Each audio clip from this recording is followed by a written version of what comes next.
our story go. You're all I wanna know.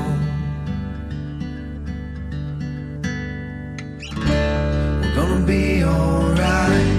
I'm yours, you're mine.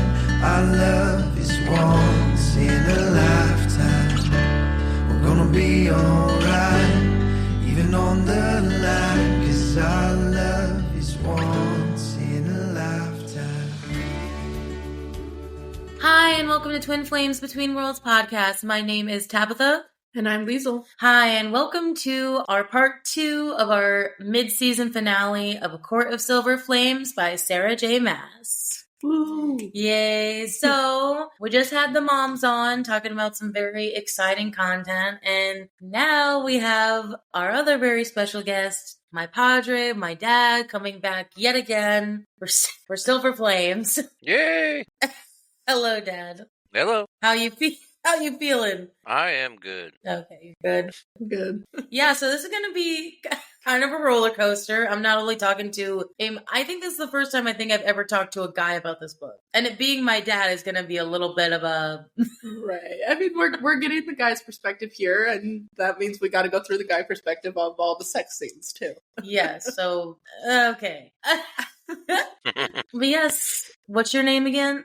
Introduce yourself again. My name is Rodney, Tabitha's dad. Yeah. Yes. The illustrious Rodney, that whenever I say, it's like, yeah, everyone loves your name, by the way, Daddy. Like, all of my friends, whenever I tell them, when they hear Rodney, they're like, that fits for some reason. Didn't you say, you like his name, right? See, people like to call you Rodney. Yeah, well, I get called a lot of things, too.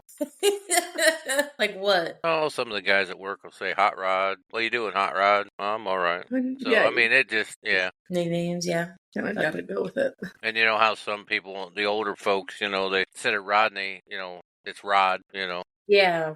Mom would do that, or Dad would do that when I got old. But younger, it was Rodney. Then it was Rod, Rod. So. You're just Dad to me. Mary, when she yells at me, it's Rodney. Damn.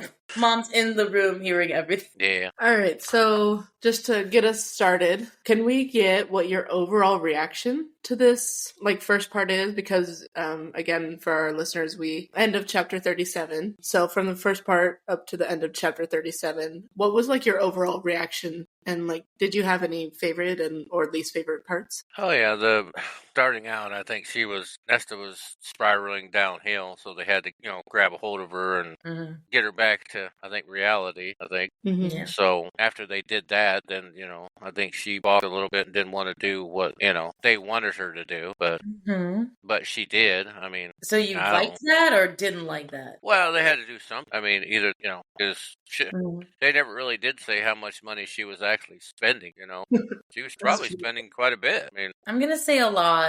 Yeah. I think the equivalent of our, I would say $500,000. I don't think she was spending that much, but I mean, it was in thousands probably. Because if you think about it, if she's going out drinking pretty much every night for at least 8 months, that's a lot of time. That's okay. Let's compromise. $100 grand. Well, she might have spent that easily. Yeah, I'm gonna say that because if that's rent and everybody getting paid at the bar, although her rent's probably not that high considering where she was.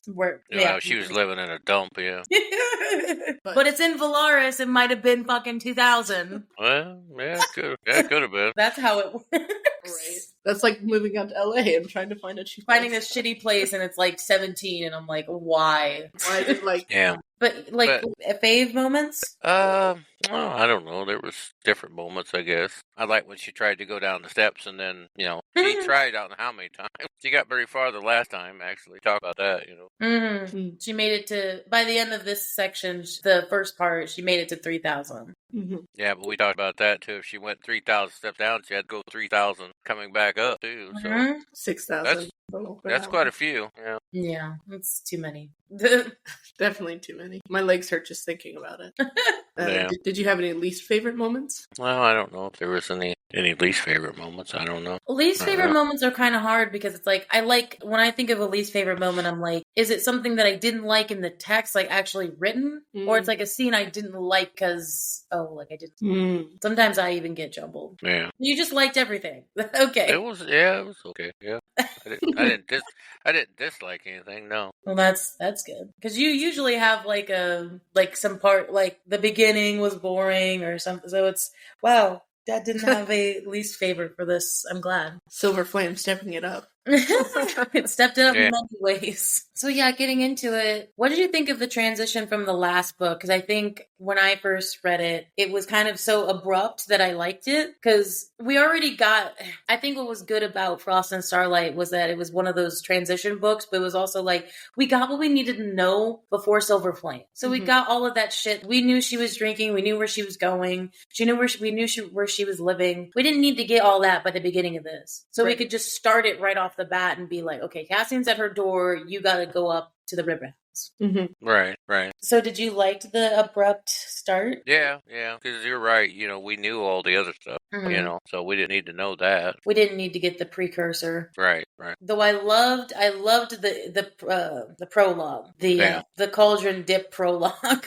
Well, they talked a little bit about that too, where they didn't talk about it before. Because they didn't really know, and then we got like a big glimpse of it, and it's like, yeah, we kind of understand why she's fucked up. Right. Yeah, the flashback to the cauldron, yeah. So what was interesting about, I wanted to ask you about this new setup was that we didn't really know, and still at this point where you're at, really don't know who the villains are. We have like possible villains, but we don't know really who's on whose side and who's actually kind of the big bad of this situation. So, I mean, we'll get into them more when we go on, but what did you like about the mystery and the setup of this? Of it kind of being like, who knows? Oh, about what the happenings are, you mean? Yeah, it was like, okay, so we got Eris, we got the Queen, we got Koschei, the Death God, like going on. It's like, we don't really know who's the person we need to focus on. Well, because they're not showing their hand yet, So they went to see Eris, but I mean, he's not really saying anything, right? I mean... No, not really. So he's keeping it to himself. I mean, I liked the mystery of it, is what I'm saying. Well, yeah, this first part, they're holding on to it, yeah. Because before it was very much like, first book, we didn't really know who Amarantha was, but there was like a unforeseen threat that turned out to be her. And then for the rest of it, we knew it was the King of Highburn. So it's like, I want to know who the next villain is. Yeah, I don't know. I still don't trust Eris, but then again, he helped him a little bit. But I still don't trust him. You're like in the very small minority here when it comes to literally everybody we talk to about being an Eris fan. Oh, because they will trust him? I wouldn't. But... That's okay. No, it's just Liesl likes Eris. So yeah. I was just saying that, like, out of everyone we've talked to, no one has been on that train. Which I understand. It took me a while. Anyway. I know. I'm just calling you out. Thank you. So we kind of dealt with this in Frost and Starlight. But what did you think about this perspective shift of Nesta and Cassian kind of like going back and forth? Because in Frost and Starlight, it was still mostly Feyre and Rhys. I mean, there was different perspectives, but it wasn't the same. Yeah. What did you think of it then? Well, I think it still mimics, Rhys and Feyre, where they kind of go back and forth, bantering a little bit, and that's like they did. But yeah, it's still at the end of the other book, she didn't want nothing to do with him. But I always thought there was a spark there. But so something big that Dad's listened to our episodes, so he knows, but like something big that I like to talk about in this series is that in this book in particular, I mean, we'll ask you later, kind of like after we get done with everything, like what you really do think about Nesta, but like, I don't know what it is. Reading it the first time, reading it a billion times after it, like getting her perspective on things kind of made me shift on her. Like, I don't think I assumed anything like badly about her, but seeing it from Feyre's perspective, we didn't get her input on it. And there were many times where like I did feel bad for her. Like, not bad for her and like, oh, woe was her, but like, oh yeah, that's kind of rough. And then, I don't know, just the perspective of Nesta in this book very much shaped my way of thinking about her. Yeah. Well, you see a side of her now that she opened up a little bit, and some of the stuff you're seeing is like, yeah, okay, I see some of it now. But yeah. So you kind of felt that? Oh yeah. It wants you to make her feel a little bit sorry for her. In a way, Then in another way, it's like, yeah, maybe you brought some of this on yourself. I don't know. I think that's what I like about it, is that there definitely are moments and even in this first part where I'm like, okay, I was with you up until a certain point, and then you started spouting that, and I was like, I don't agree. Yeah. I think but I think that's what makes her a good flawed character. She's not perfect, but she's also not completely bad. Right. She has her moments. Yeah. So I don't know. I think she's a good character. I don't think she's perfect. Yeah. Now that we're, as Tabi said, it kind of jumped right into the start. She went down to the river house, and then she was confronted with playing the pronoun game. Nesta was confronted with the fact that, oh yeah, she's been setting a lot of money, and they're not happy about that. So they've decided to give her an ultimatum, and the deal between, you can go up to the House of Wind and train with Cassian and work in the library, or we can send you back to the human realm. What did you think of that ultimatum that they gave her? Well, I don't think she was going to go back to the human realm, because that was going to be a big problem, for her. So I think it left her with no choice. I mean, she had to do what she did, basically. So, and I think she figured that out. So I think, well, first of all, can I just say, because Dad has been notorious for bringing up how many houses Rhysand has. now the river house is actually up and running. So now he has yet another resident. Of course. Yeah. Yeah, and how they talked about it, it's like, geez, yeah, okay. You got 4 houses into one, Yeah, it's like, I wish. I don't know how to say that. Yeah, that would be nice, yeah. Well, I think, Dad, you brought up something at the beginning, that it was past due. I think about the ultimatum that was kind of interesting about the setup was because we got from the Rhys and Feyre point of view that it made sense, from their point of view to do that. But then, seeing it through Nesta's eyes and seeing it, I don't know, maybe they should have done something sooner, or maybe they should have, the way they were handling her is because they don't understand her. They don't understand how she works. I think we said at one point, if Feyre just even once went to her, Feyre said something about, I've been trying, but, when did Feyre ever go to her house specifically and try to talk to her? One-on-one. No, they never talk about that, but not very many times, I don't think. I don't really think ever. The one time she did, she wasn't even there, and it was she was at the pub in the last book. But even then, went to her to ask her about something rather than to just check in. And then Nesta's walking into an intervention, per se, Yeah. Yes. Definitely. No one likes to be put on the spot like that. So I don't think she was real happy about that, yeah. I said, I think in our last episode, it's kind of like a coulda, shoulda, woulda. It happened the way it did for a reason, but they maybe should have done something sooner instead of just letting her go. Oh, yeah. And then until it got to this point where it got so drastic. Yeah. But anyway, that's what I was just saying. Well, I think Feyre wasn't going to go talk to her because she knew she wasn't going to listen to her anyway. And that's where the perspective comes in, because I was like, I can see that. I can see why, it's a constant chicken and egg. Okay, I see why Feyre didn't go, because Nesta's been nothing but a bitch to her. Why would she go all by herself and say anything? I can see it. You can see it all. Yeah. It is stuck between a fucking rock slide. Yeah. So, like you said, she didn't really have much of a choice.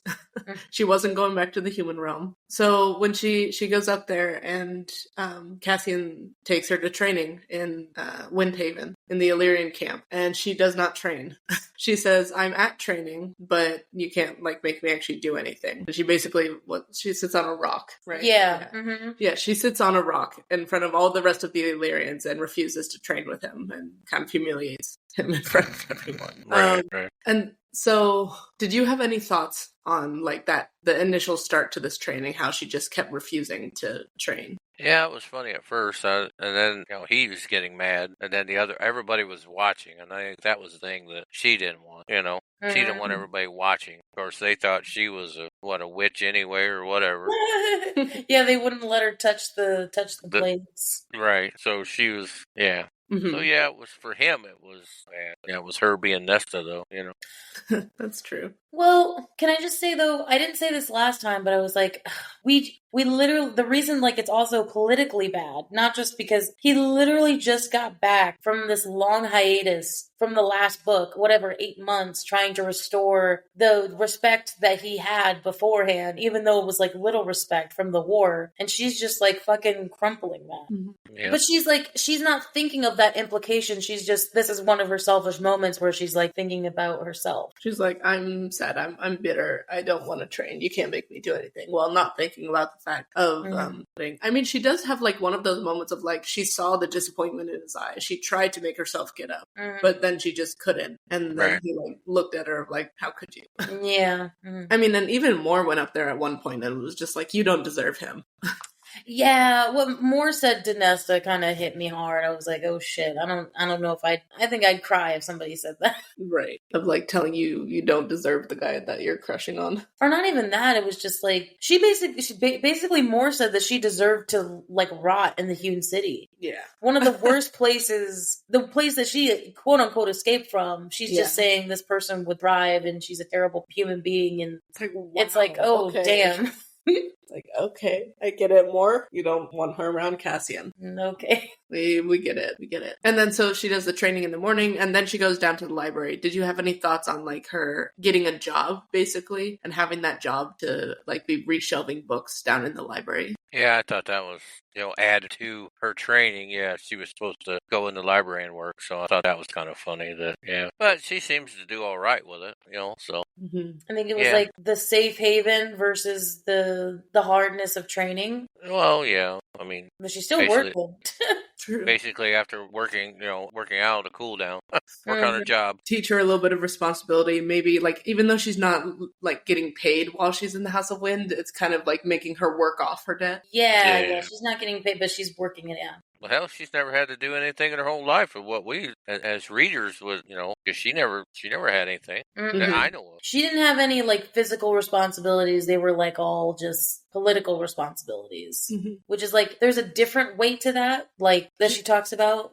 She's never really had a job in her life, really. I mean, she's been given tasks, but, like, not actually having a job, so it's kind of teaching her responsibility, too. I mean, she likes to do it. Like, I think what I really liked about that initial not figuring out about the training is that I kind of got shocked with Cassian of me not realize a very like head slap moment of, oh, that's why she doesn't want to, because she's gonna be around a bunch of misogynists who are just gonna fucking judge her this whole time. I wouldn't want to be up around them either, because the thing is, like, as somebody who is bigger and working out in front of others, like, it's a little bit embarrassing, and especially around a warriors who already treat her terribly. It kind of makes sense why she wouldn't want to be up there. Right. Well, then her working in the library, she likes books, so that was kind of up her alley as well. So at least she was. If they would have give her a job that she didn't like, that would have been another problem. They give her something that and work in the library that she liked books anyway, so that kind of right up her alley. So I think she enjoyed that. And it's very similar to like doing a repetitive task. Like that's something I understand. Of like, it's like, okay, this is your task. You do it the same way every time. It becomes repetitive. It becomes mundane. So it gives her something to focus on without thinking about it. Yeah. Like it's when you get into a new job, and that's kind of sometimes why I like a job that's repetitive, and why I didn't dislike my old code job. I didn't dislike because everybody got bored with it, and I was like, if anything, doing it over and over again, like you're doing it right. Like you don't have to question about whether I mean, yeah, people make mistakes like all the time, but I don't have to ever question I'm doing something poorly. It's like, no, I've done this so many times at this point, I know what it is, and I have confidence in not only because it's repetitive, but I have the confidence to be like, no, my stuff's right. Similar to like something as simple as like a cashier job as well. Like that's like versus my job right now, teaching, that's not so repetitive because every day is different. But she should have worked in the McDonald's equivalent of Valaris. Where's the fucking McDonald's in Valaris? She needs to fucking work there and have to deal with people. But that might not be good because she might actually kill them. Yeah, she's not ready for talking to people yet. moving on. So Cassian finally, a little bit with the help of Feyre, finally figures out what the problem was, why she didn't want to train. It wasn't necessarily that she didn't want to train, it was that she didn't want to train in the Illyrian mountains. So Cassian decides, it's like, okay, well, today we're going to train here at the top of the House of the Wind, and if you train with me, I'll owe you a favor. Like 1 hour. Train 1 hour with me, and I'll you a favor. I'll do anything short of killing myself. and so she agrees to that and does 1 hour of training, turns into 2 hours because it just connects for her. So what did you think of them making that bargain? Well, I thought that was funny too because he was kind of running out of options of what to do with her, I think. Mm-hmm. So it's like, okay, well, we'll do this to see if it works, and it did. So, yeah. I think there's like it's like a layer. I love how these decisions are so layered. There's so many things to it. First of all, Cassian knows her so well that he's like, if you just do it for 1 hour, you will know how good it feels to kind of like let go in that way and do something physical. And as soon as she does it, look at what happens. And I think especially the point of, I think when they were in Windhaven and he was trying to get her to train. I mean, like, of course we didn't really see much of that because she just was sitting there. But I wonder if like at first maybe he would have had her like push a little bit further into like, not with the swords, but getting like more physical versus here in the seclusion of the House of Wind. It's literally just breathing and footwork. And it's like, oh, I could do that. You can do it without the gaze of others. Like, you can start from the basics. And Cassian won't be pushed to try and push her further either. Like, he can take it back and just train her from the beginning without pressure on him either. So, what'd you think about their tattoo? That they both got, like, tattoos on their backs of, like, an 8-pointed star. Yeah, I didn't think much about that. I mean, I don't know if she liked it or not. I think she did. She was kind of surprised. Well, because I don't think she remembered, in all the lore that she remembered, she didn't remember that the Night Court has a... what is it? The Night Court and their tattoo bargains. Which is so funny because the boys, we're just calling them the boys at this point. The Acabab bros, they were talking about fave bargains and they were wondering whether or not, like, they can be undone by the person that did them. And I was like, no, bargains are for life. Until the bargain is done, like, or somebody else dies, it's there forever. So it's like, until she makes him do whatever she wants him to do, then their bargain will be gone then. Because that one wasn't like a lifetime thing. It was like, okay, when I do this and you do that, then it's over. Mm-hmm. Yeah. Versus that dumbass bargain of Faith Band that's like, no, we're dying together. Well, yeah, it's like, they always said don't make a bargain or something. Yeah. I mean, because, sorry, I didn't ask this to our moms, but I was like, what'd you think about what she would call in? What she would call in? What are you talking about? Like, maybe at this point I was thinking, ooh, what is she going to do? Like, where is this going to be used later? What is the favor she's going to ask of Cassian? Because I'm thinking it would be, like, really bad, like, later. Yeah, I didn't really know what it would be, so. Because we haven't gotten there yet, but I'm just saying, like, I had, like, a bad feeling. I was like, this is going to happen in, like, a really bad moment where, like, she's going to need him and then he's not around or something. Like, and I felt like it was probably going to be either related to sex or, like, something like that. Or, like, a favor of, like, Cassian, go buy me wine, even though I'm not supposed to have wine. It's like, somehow figure out how to get the house to give me wine or something. Or get her down to the city. Fly me down. No. Yeah. Fly me down now. It's like, I'm not supposed to, calling in the bargain. Yeah. Maybe something like that. So then, yeah, kind of the next thing that we get in this sequence of events is we get these new friends. I want to go through them. Like, so we initially meet Gwen. She's the first person we meet.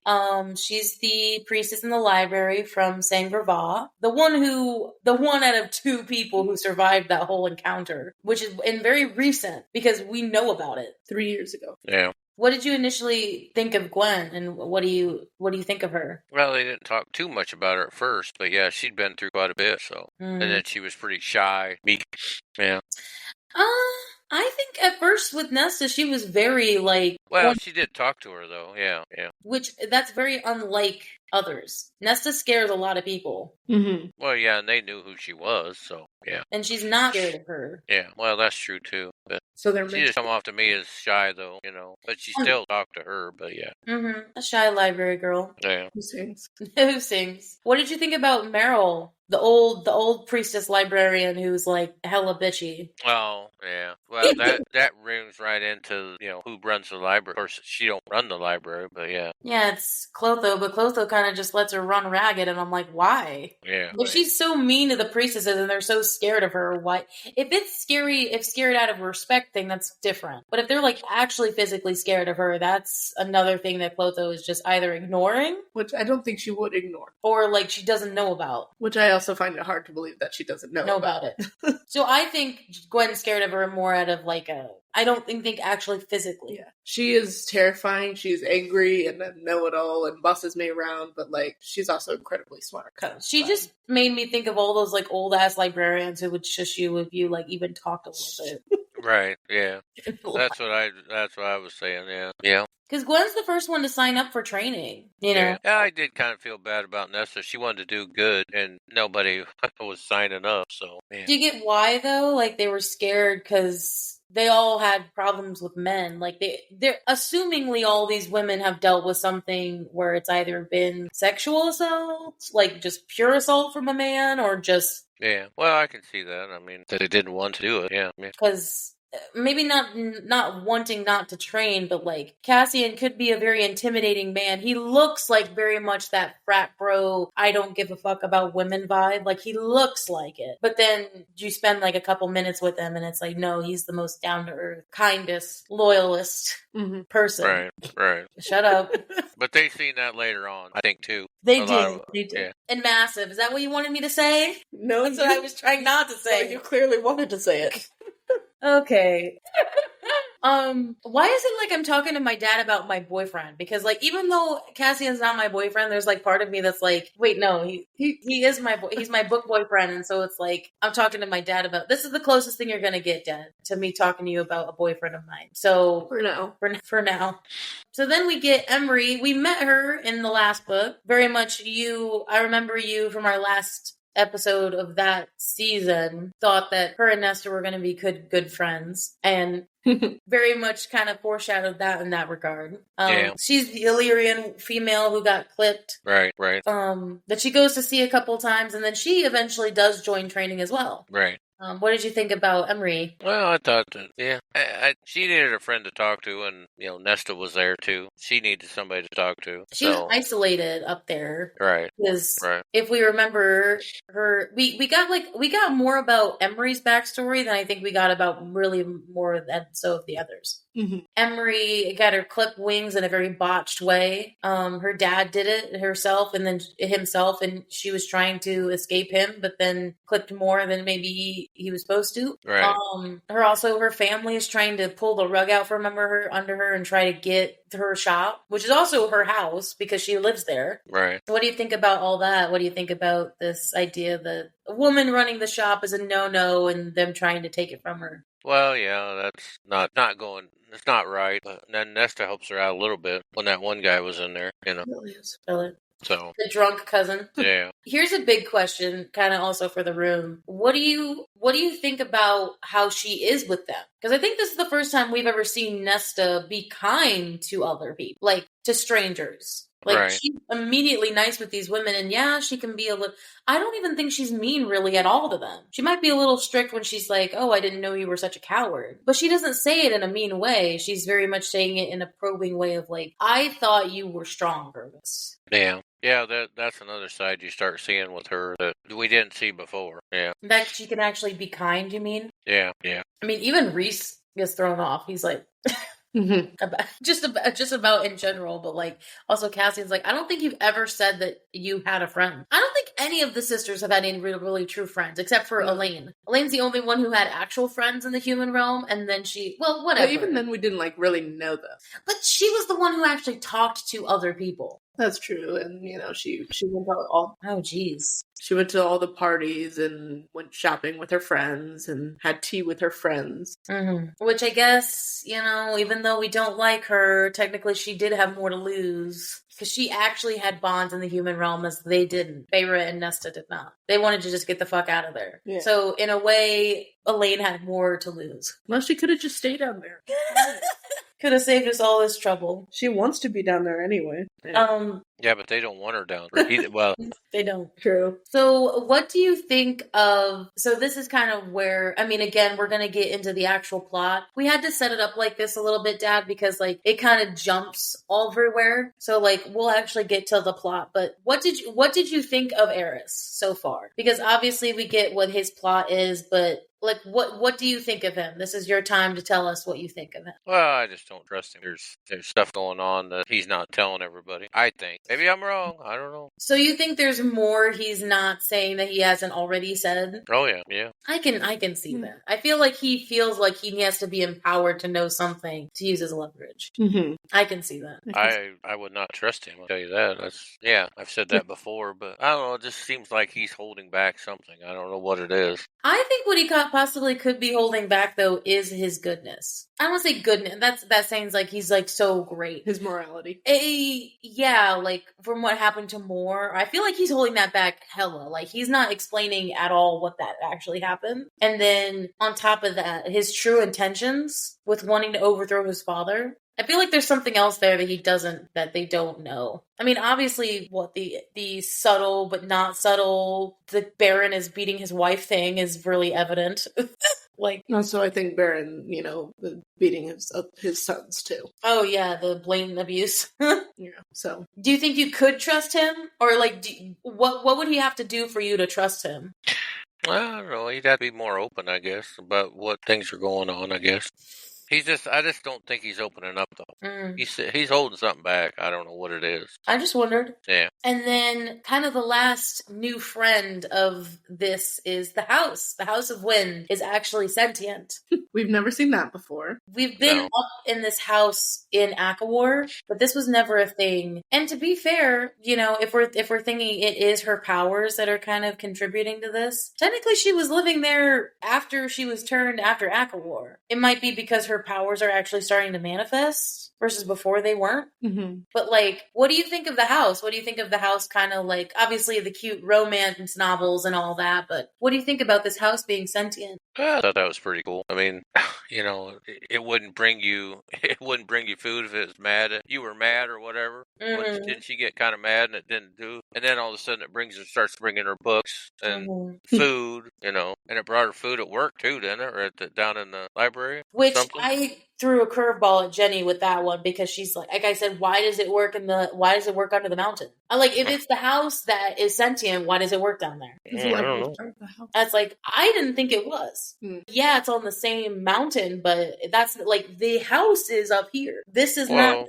You're just in the basement. Unless that's like the house is the head and then the library is the heart. Which made me think that it's not the house itself that's sentient, it's the mountain. Yeah. Like, it's the mountain underneath it that's... The mountain just gets up and starts moving. Because they had that scene where, she looked into the darkness and it, like, was speaking to her or something, and then her and Gwen were running away from it. Right. Like, right. Was that the house or was it something else? That was just a mountain. I like that theory, yeah. That it's literally just a sentient mountain rather than a sentient house. Yeah, because yeah. I think what was funny about the house thing was that it pushed it was also like a proponent of the plot of Cassian and her. Mm-hmm. It's like, no, you had a fight with Cassian. You're not getting any books or food from me unless you go talk to Unless you go you're not getting food unless you sit at the dining table with him. It's like, okay. I can imagine her just flipping off the house as she leaves. Would you want a sentient house, or would that be a little weird? Because with all the external activities they have, like, there's a bit of them that's like, yeah, with a little awkward. With Cassian, he was saying, like, the things I've done in this house. He's like, and it's sentient? Oh dear. Yeah. Well, that'd be neat.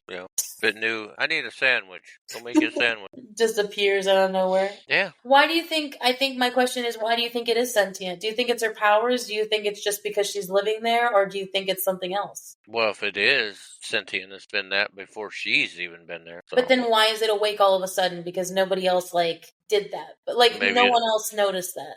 Unless it sees her powers, I don't know, or senses her power. Mm-hmm. I think in these books, it's always a question of why is this happening, but why now? If this house is always sentient, why is it all of a sudden awake? And why is it only really helping? Yeah, it doesn't really help anybody else. It's really just about her. That's the only thing I can think of is sensing her powers that she has and wants to help her. Right. I just wondered. I think the house thing is cool. I would want a sentient house, but I do feel like I wouldn't be able to do anything in that. I would That's be like someone is always watching you. It's like Big Brother. I'd just be like, can you like look away, please? But you don't know I'm looking away. Good God, creepy. Next, we're kind of just going to talk about some more relationships, less than new friends. Sorry, not really new friends, but like kind of established relationships that we had so far. So throughout this entire first part, Nesta has been, struggling quite a bit with depression and kind of self-pity and self-blaming, self-loathing, and all this stuff. And throughout all of this, we keep getting something constant coming back in her mind. She keeps bringing up her mother and how she's her mother's creature, and her mother shaped her to be this way, and she was told to look for a prince and never settle for anything else, except now that she's just fucking anyone she can take home, spitting on her mom's grave. Right. So did you have any thoughts on like how she keeps bringing up how her mother shaped her into how she is? Yeah, because we didn't hear too much about her mom, throughout the whole books and everything. Yeah. And then all of a sudden now she's bringing her up. But yeah, I guess she was more closer to her mom, maybe, I guess. I would say even dependent. Yeah. Because I think her mom was just using her. I don't think their mom sucks. Well, we didn't hear much about her. We don't know that much about her, so I don't know. Well, I mean, yeah, you're right in a sense of we don't have like a lot to go on, but the fact that she's just using her for political gain is already like a shit on my list. Mm-hmm. And on top of that, from the way that Nesta talks about her mom, it's like, it does feel like a very dependent thing of like, oh, like, mother taught me how to do this, mother taught me how to do this, or mother wanted me to do this kind of thing. But like, it clearly did not shape her for the best. Yeah. Well, it's kind of out of the blue, too, that she brings her up. Mm-hmm. She talks about her dad, too. Right. Yeah. And she talks about her dad in a very, like, failure. That's, like, something constant as well. Especially, like, every time she goes down those steps, there's a level of, she thinks she should have been able to save him. But there was no saving him. He was dead already. And he knew that going in, too. Like, he knew as soon as he rode in that battle, he was a goner. He probably just didn't expect it would be that fast. Oh, yeah. But, yeah.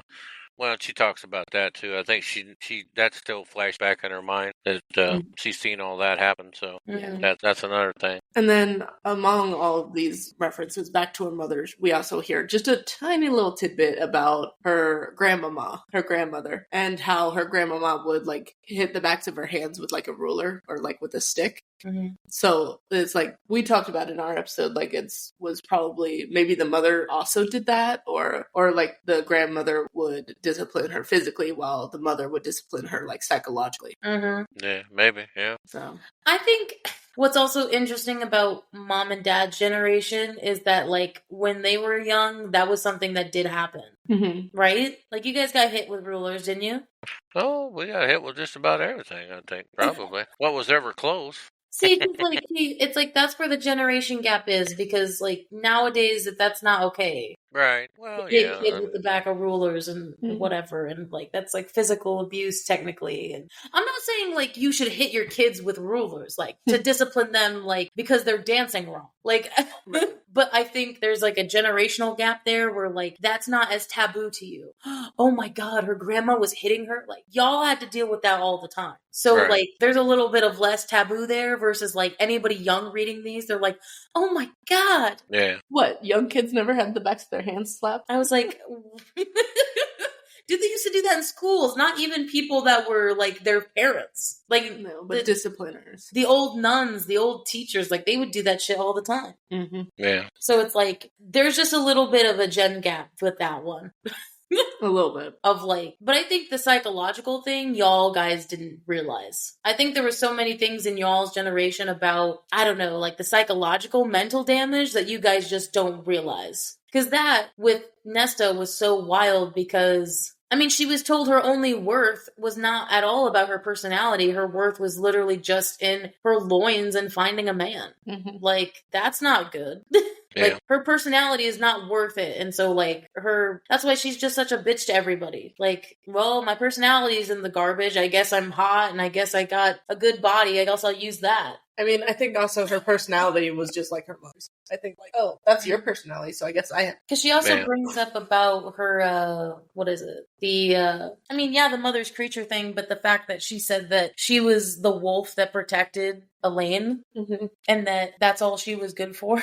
Yeah, she was pretty protective of Elaine, And not anymore. Even in the human realm, when they were there, because, Farrah was supposedly off doing other stuff, so. Why do you think that was? Why do you think she protected her over Feyre? Well, I think that she didn't think that Farrah needed protecting. She was the one out doing the hunting and everything, the other one, she was pretty frail and the other worked in a garden, It's like, this bitch needs protecting. It's like, this thing would not survive without me. Right. Dad, I think that's bang on. I think she felt that way as well. Like, Feyre doesn't need me. And that's what kind of leads to the resentment, because she wants to be needed. And now Elaine doesn't need her either. And that's why she resents her too.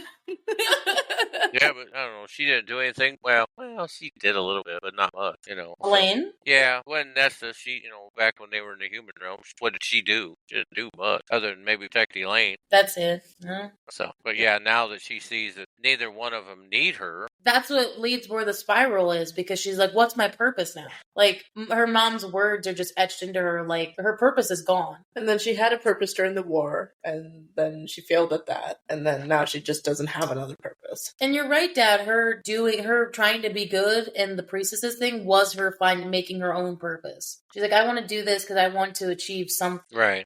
Yeah, she wanted to do something for good, I think.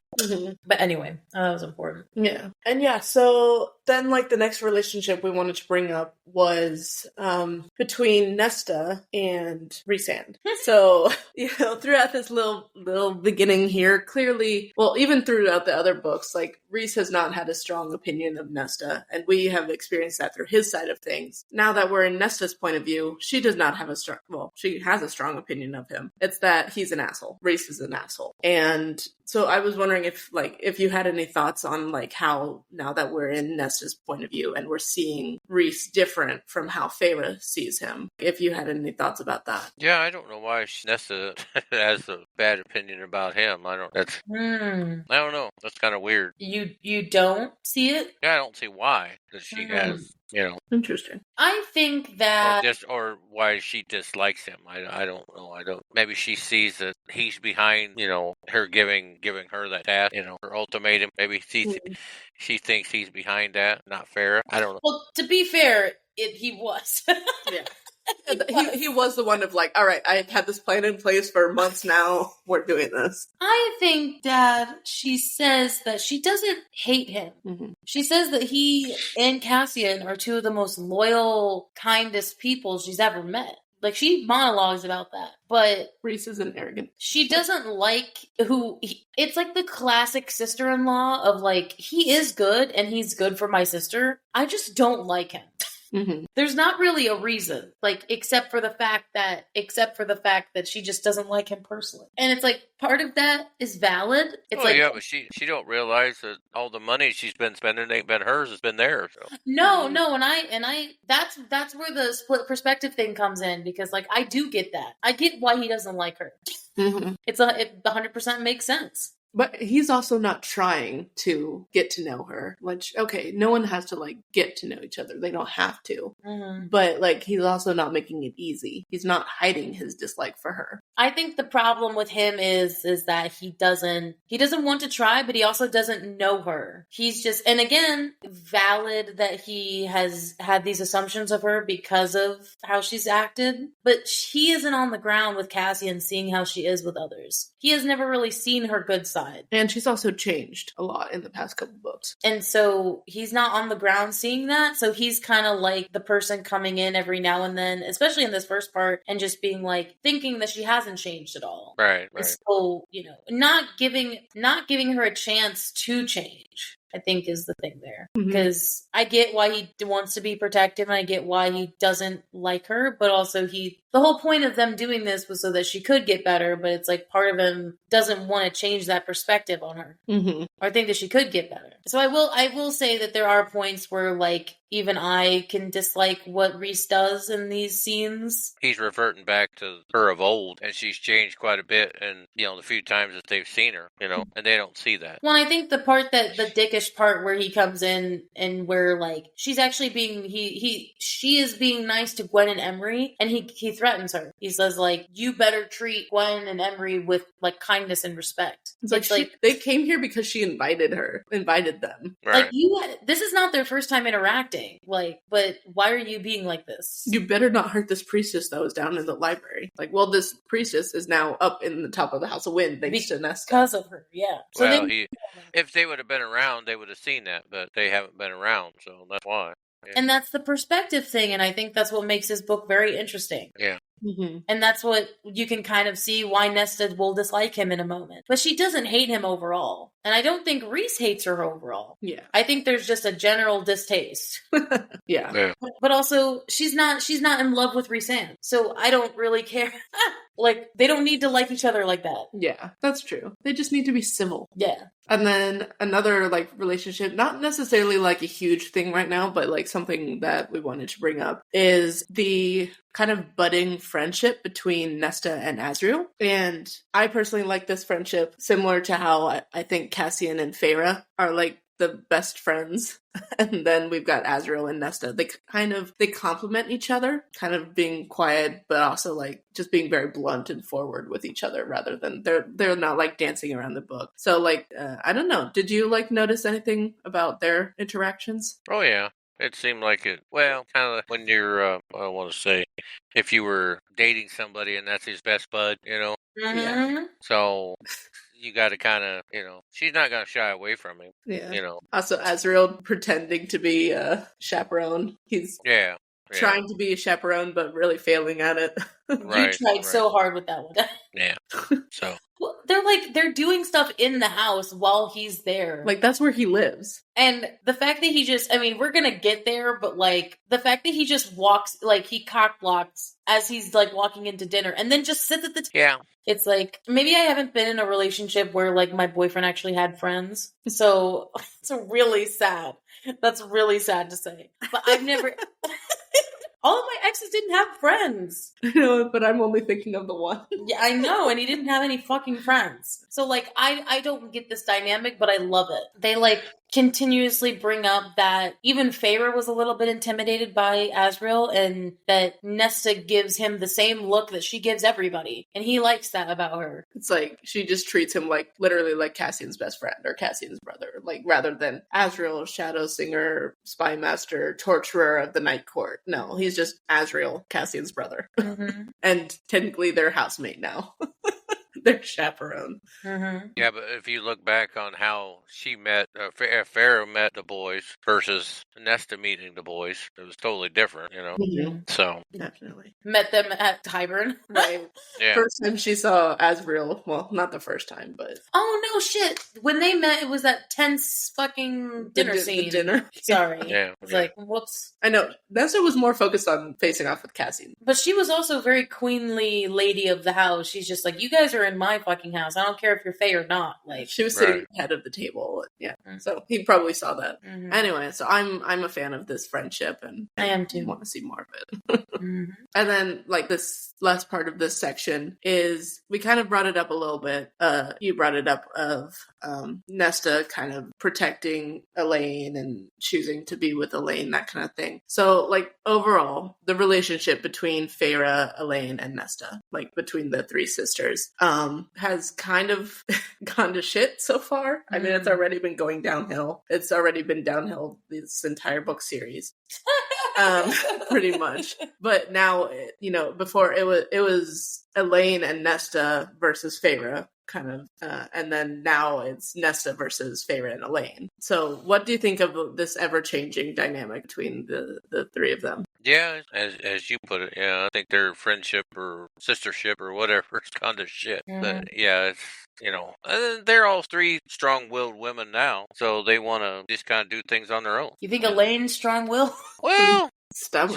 She's got her things that she wants to do, I guess, No, they don't. I mean, what did you think of that the fight between Nesta and Tabitha win? Yeah, I thought Elaine was more standing up for herself than what she did previous, so she's getting more strong-willed now, standing up for herself. Actually becoming interesting.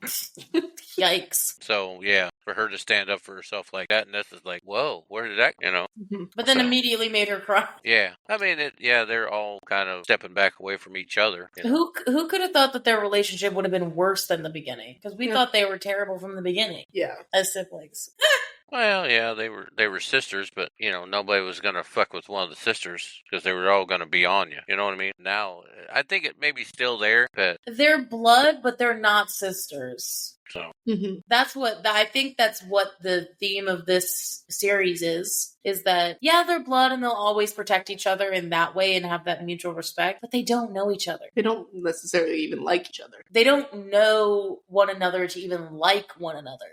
Yeah, but what did with the two going in the cauldron, what did it take from, it took a lot from them, I think, more than they realized, I think. You think, you mean humanity? You mean their emotions? Well, yeah, maybe it did something to that. Just burned their thoughts, their souls. I mean, yeah, it burned them so they don't even, have a heart or a soul. I think that us not knowing about what happened to when Elaine went in is kind of wild because, Reese finally does see what happened to Nesta when she went in. That nightmare scene, he sees it. And so he's like, now I kind of understand why she's like this. Because anyone would be like that after. Getting their skin and their humanity literally burnt off. But I think even before, they didn't know each other enough to like one another.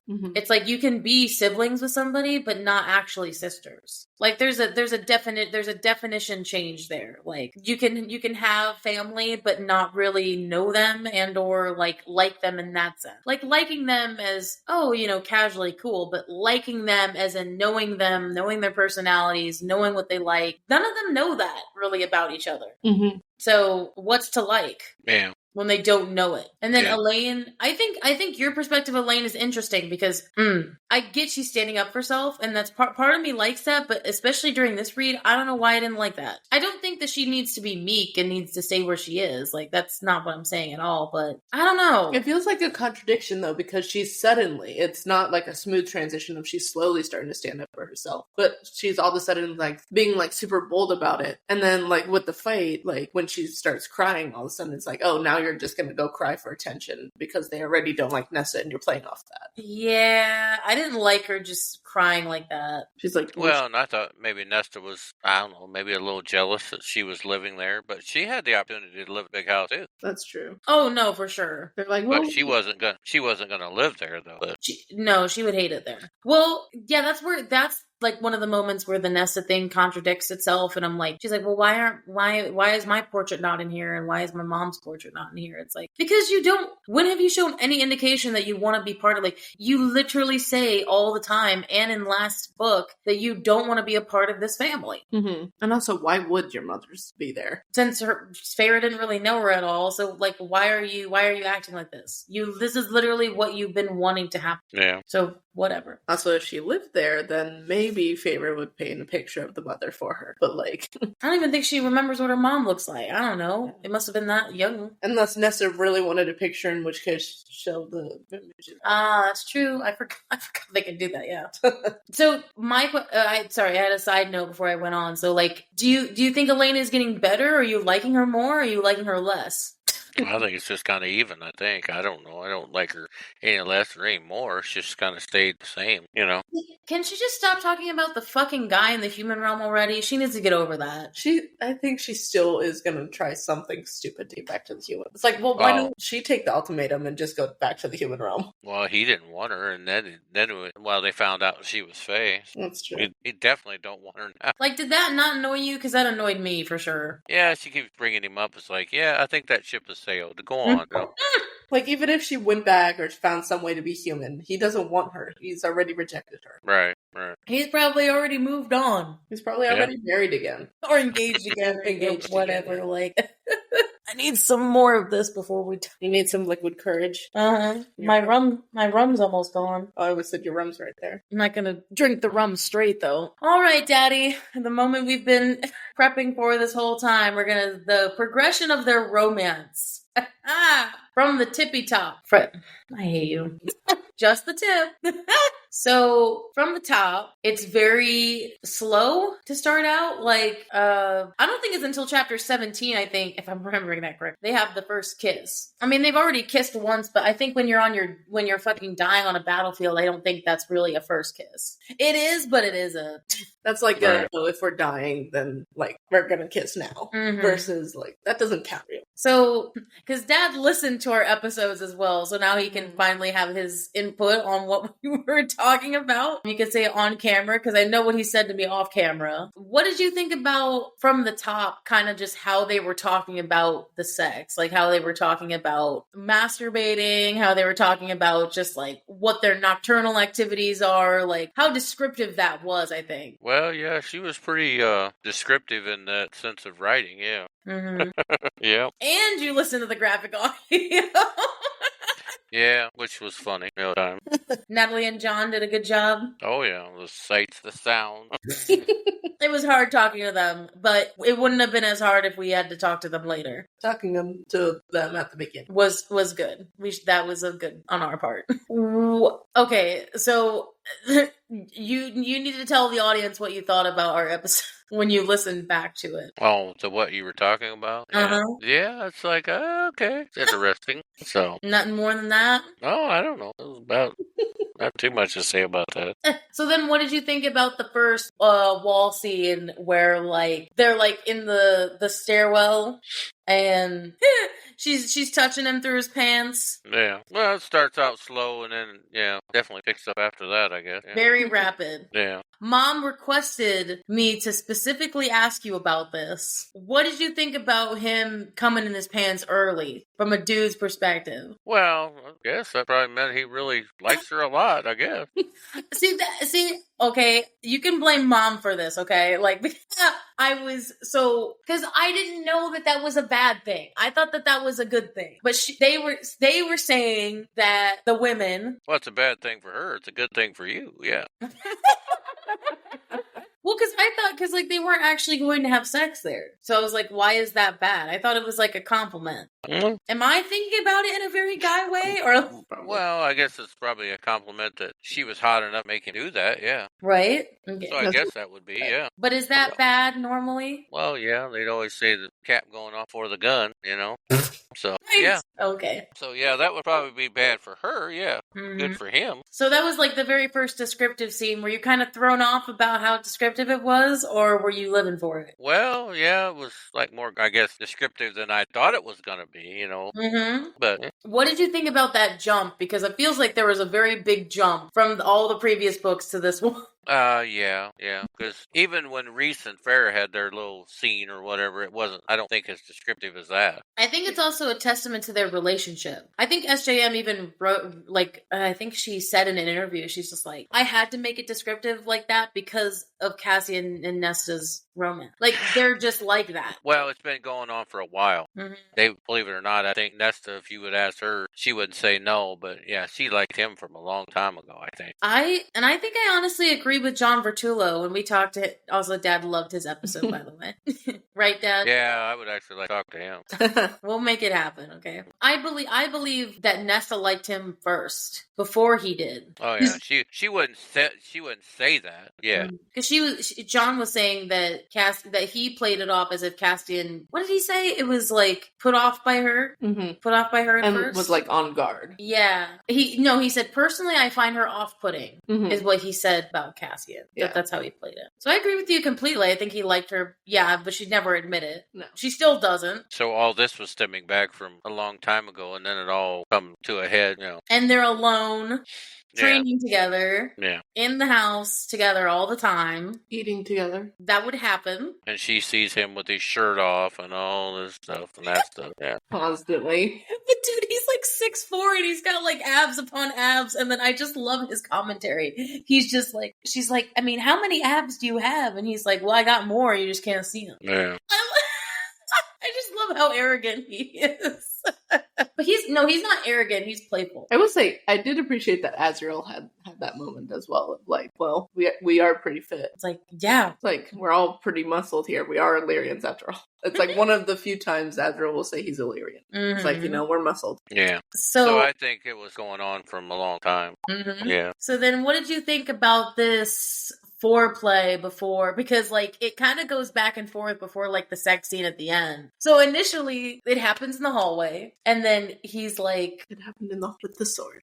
Well, was this his to get her to? Was this his compromising deal to get her to train? The one. Yeah. No.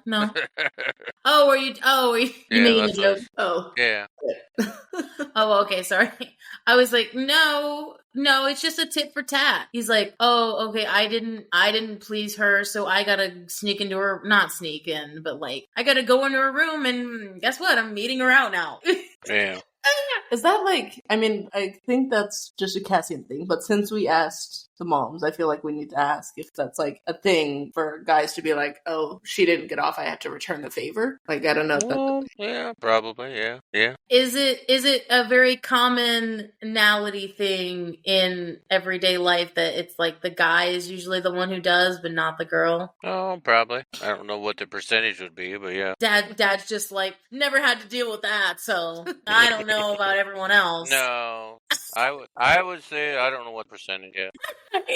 I don't know what the percentage is. I mean, fuck, I don't know either. Like, I'm just saying, like, an overwhelming majority of what I've heard anyway. Yeah. So you would be right. So it's like, I think that's where like the fantasy romantic element comes in, because that's not something that guys think about a lot. Mm-hmm. Of like doing the like, oh well, returning the favor. Yes, thank you. I can't say it in a good way. Mine is literally just saying what it is. So then, iconic. What did you think of the blowjob at the dinner table?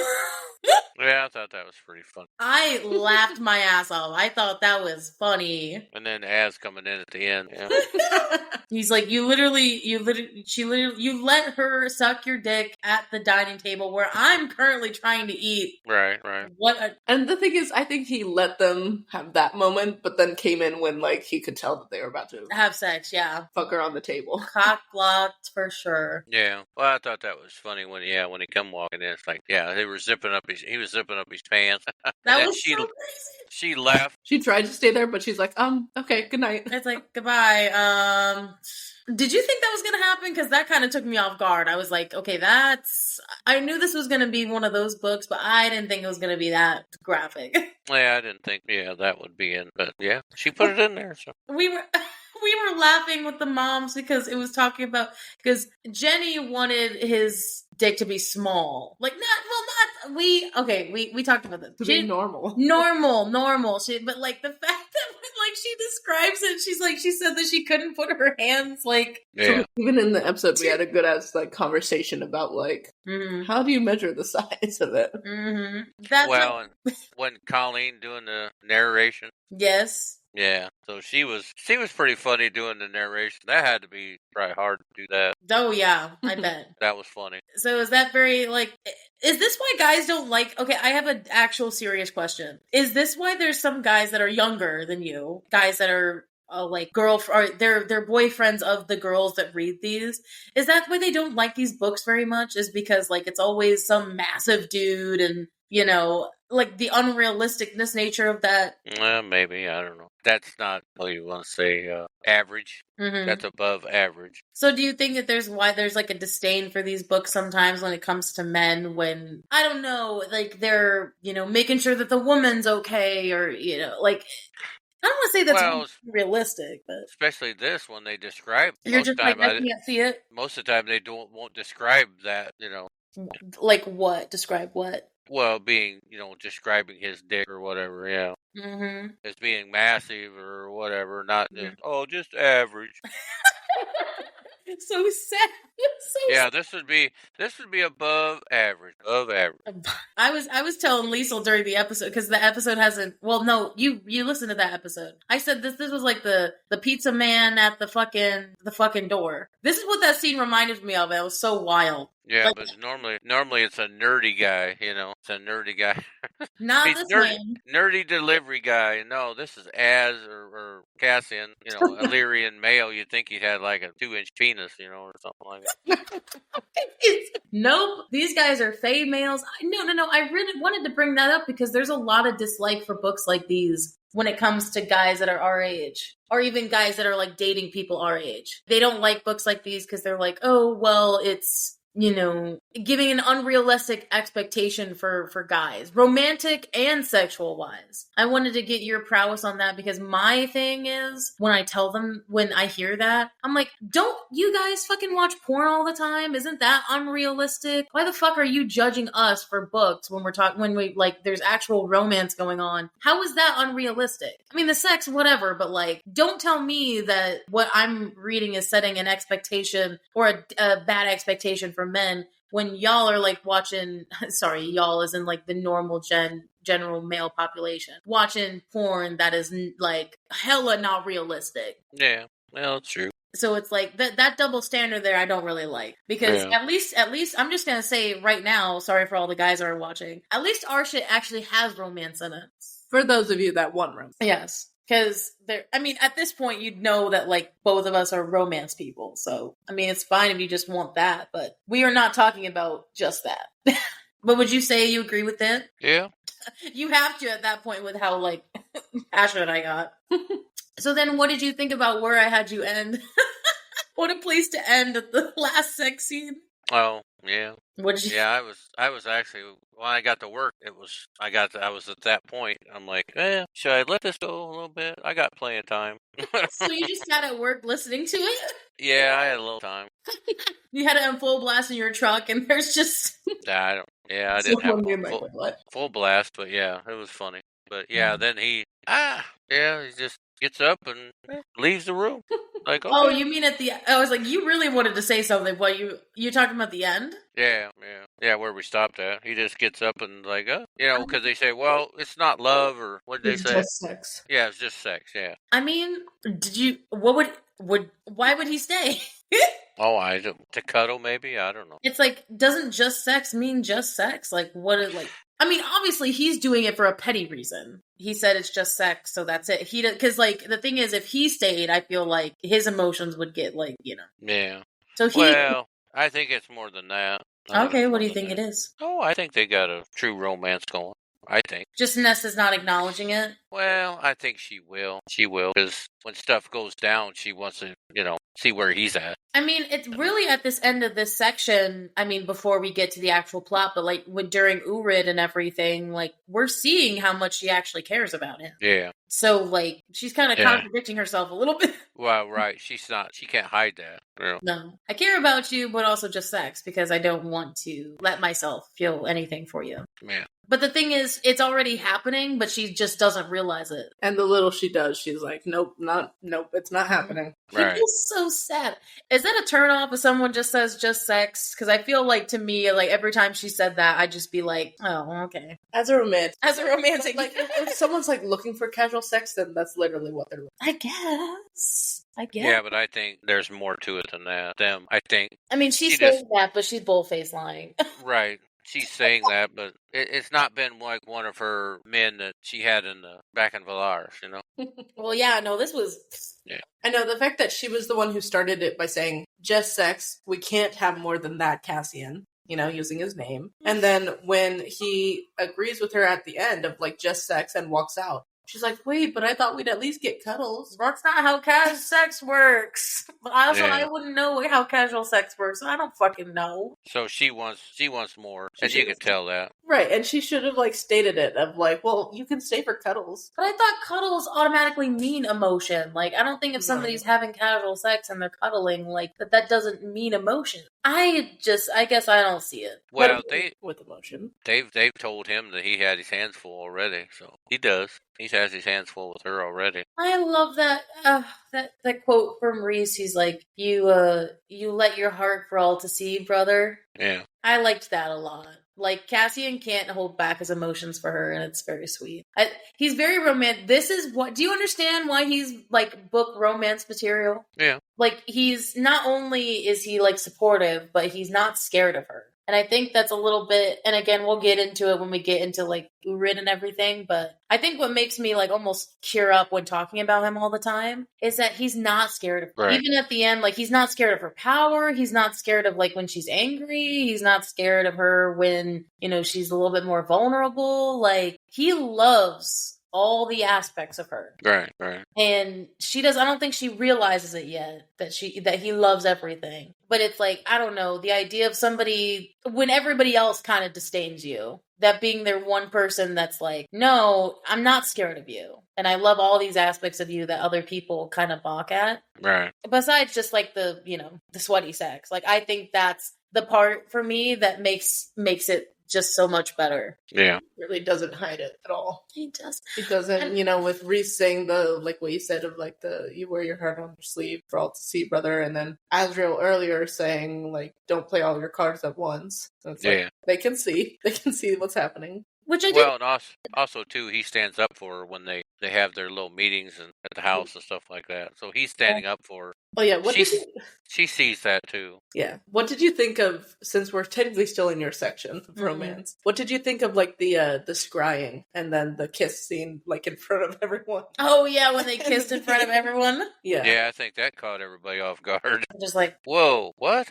Wait, they're at that point now? Wait, what? Yeah. They're like, he's like, you heated up the whole room. He's like, oh, no. And also like Nesta was like basically spacing out with her eyes glowing, and Cassian's like, okay, I'll kiss her. And I love that line. Like, he says it twice, but like how he looked upon death, and he's like how he was in Illyria and he walked with death his whole life, walking beside him. So like he's not scared.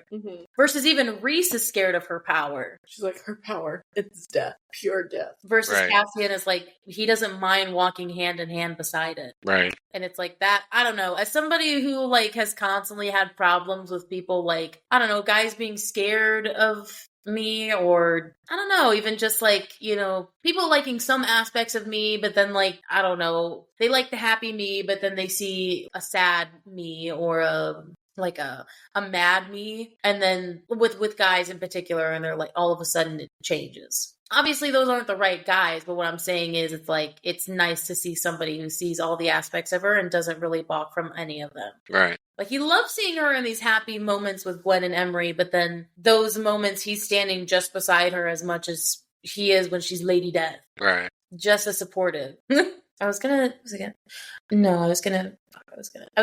like when they Reese walked into the house over there. He goes, "This smells like sex," or whatever.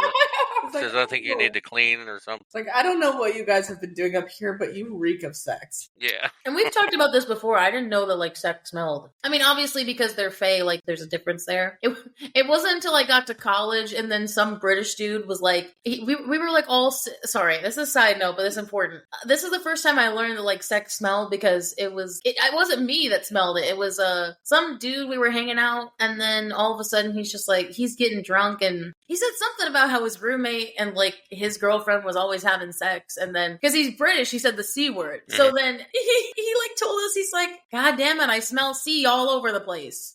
And I'm like, "The fuck are you talking about? What are you talking about?" So he had to explain that to me. Yeah, sex does smell. I didn't know that. Anyway, there was something I was going to say about this. Oh, so the question that about the sex scene to end this little torture section for you is, what do you think about the fact that like he was the sex scene itself, the way it was long, 8 pages long, and it like he wanted to go slow for her and everything. I guess that's not good. What? Sorry, just thinking on the sex scene. It didn't seem like it was that long in the graphic audio. I mean, yeah, because I went faster. 8 pages, yeah, but and then you're told it was 8 pages, and you're like, "Oh shit, really?" Yeah, I mean, it was 30 minutes. Yeah. It was 30 minutes in the graphic audio. It's a fast sex scene.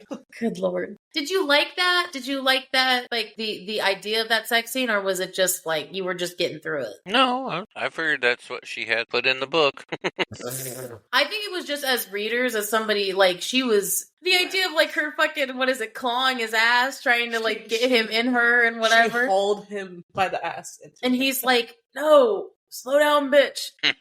slow down, man. Calm down. I don't want to hurt you. And she's like, I don't care. I don't care. But then, of course, he's like, I do. Yeah. I mean, isn't that what, like, everybody would want? Like, a caring guy? There's so many out there who don't give a shit about that. Oh, yeah. Yeah. It's nice Yeah, to keep in the book. That's what you'd want, yeah. Mm-hmm. So, okay, to put you out of your misery. Yeah, we're gonna move on to the plot. The actual plot. Just like points in the plot that we've got so far. So to start off, coming back to Eris again, Eris lost 24 of his missing.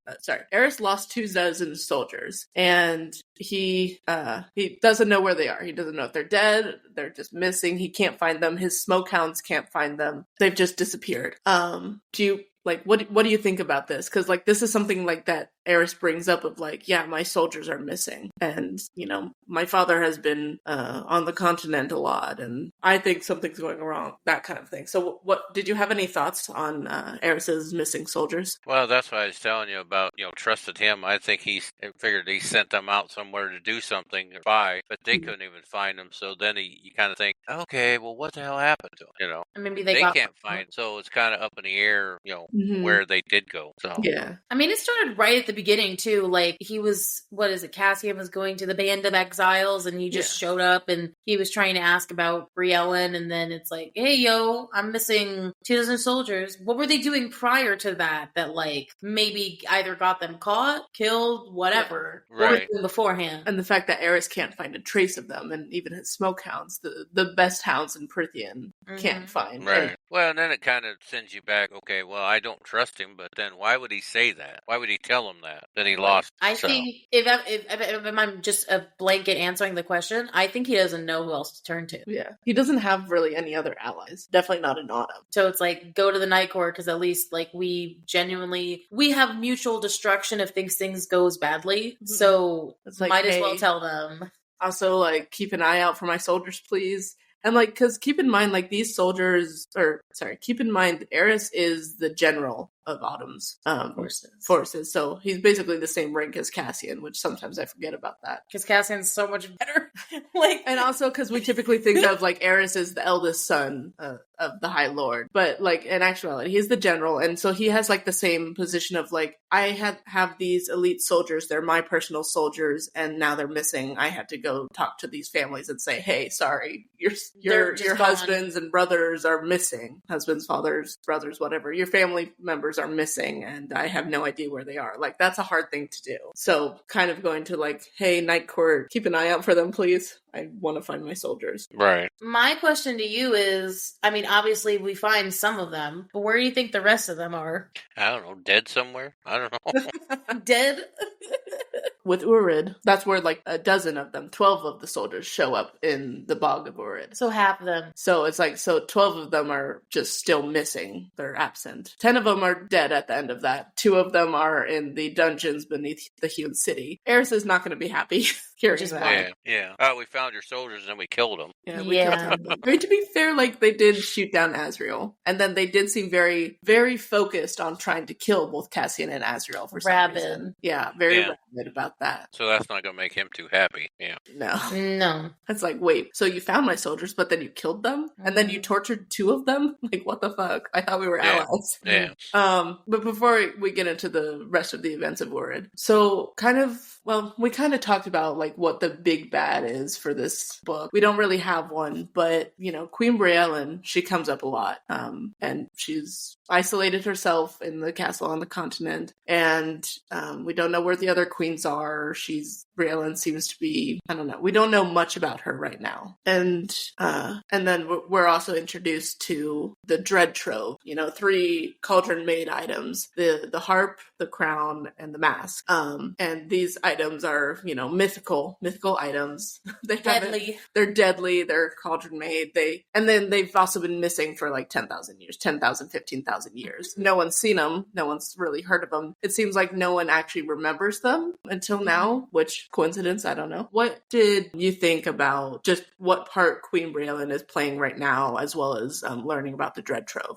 Yeah, I think she's another one you can't trust either. But she's out there looking for him, right? I mean, so I don't think that, I don't think I'd trust her either. Oh no, she's definitely a villain. I just don't know if she's maybe not the big bad, but like she's the Amarantha kind of bad, right? Yeah, because she obviously hates Nesta because she blames Nesta. I mean, that's what the whole thing. First of all, we didn't get her name until this book, which is wild. She was just known as like the Crown Queen, and then it's like, okay, now we get her name. And at first, it's like she blames Nesta for her wrongdoing, which I still to this day don't think, even if Nesta didn't take anything from the cauldron, that still would happen anyway. Yeah. Because I think the cauldron was going to punish her for going in willingly. I also feel like it was like the cauldron, you know, it was said that the cauldron did get drained after each usage. So it's like it probably took actually a lot of energy to turn Elaine and Nesta. And then on the fact that Nesta also took a lot from it as well. Like it just drained it. So it was almost like working with the dregs of the tub. But it's like part of me hears that and I'm just like, but this is the fucking creator of the world. But it still gets drained. And even I'm like, but that's stupid.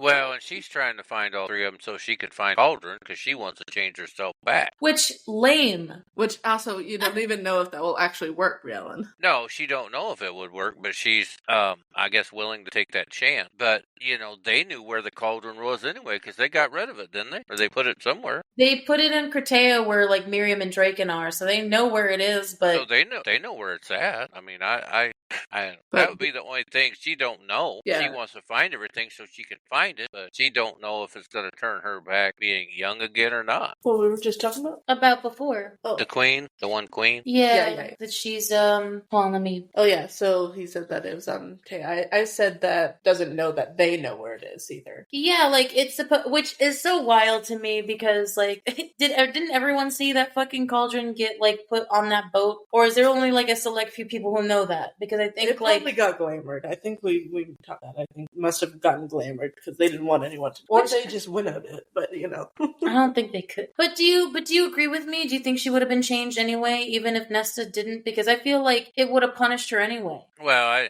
I don't know if she thinks that, if she even knows that. She don't know what it's going to do. Hell, it may make her older.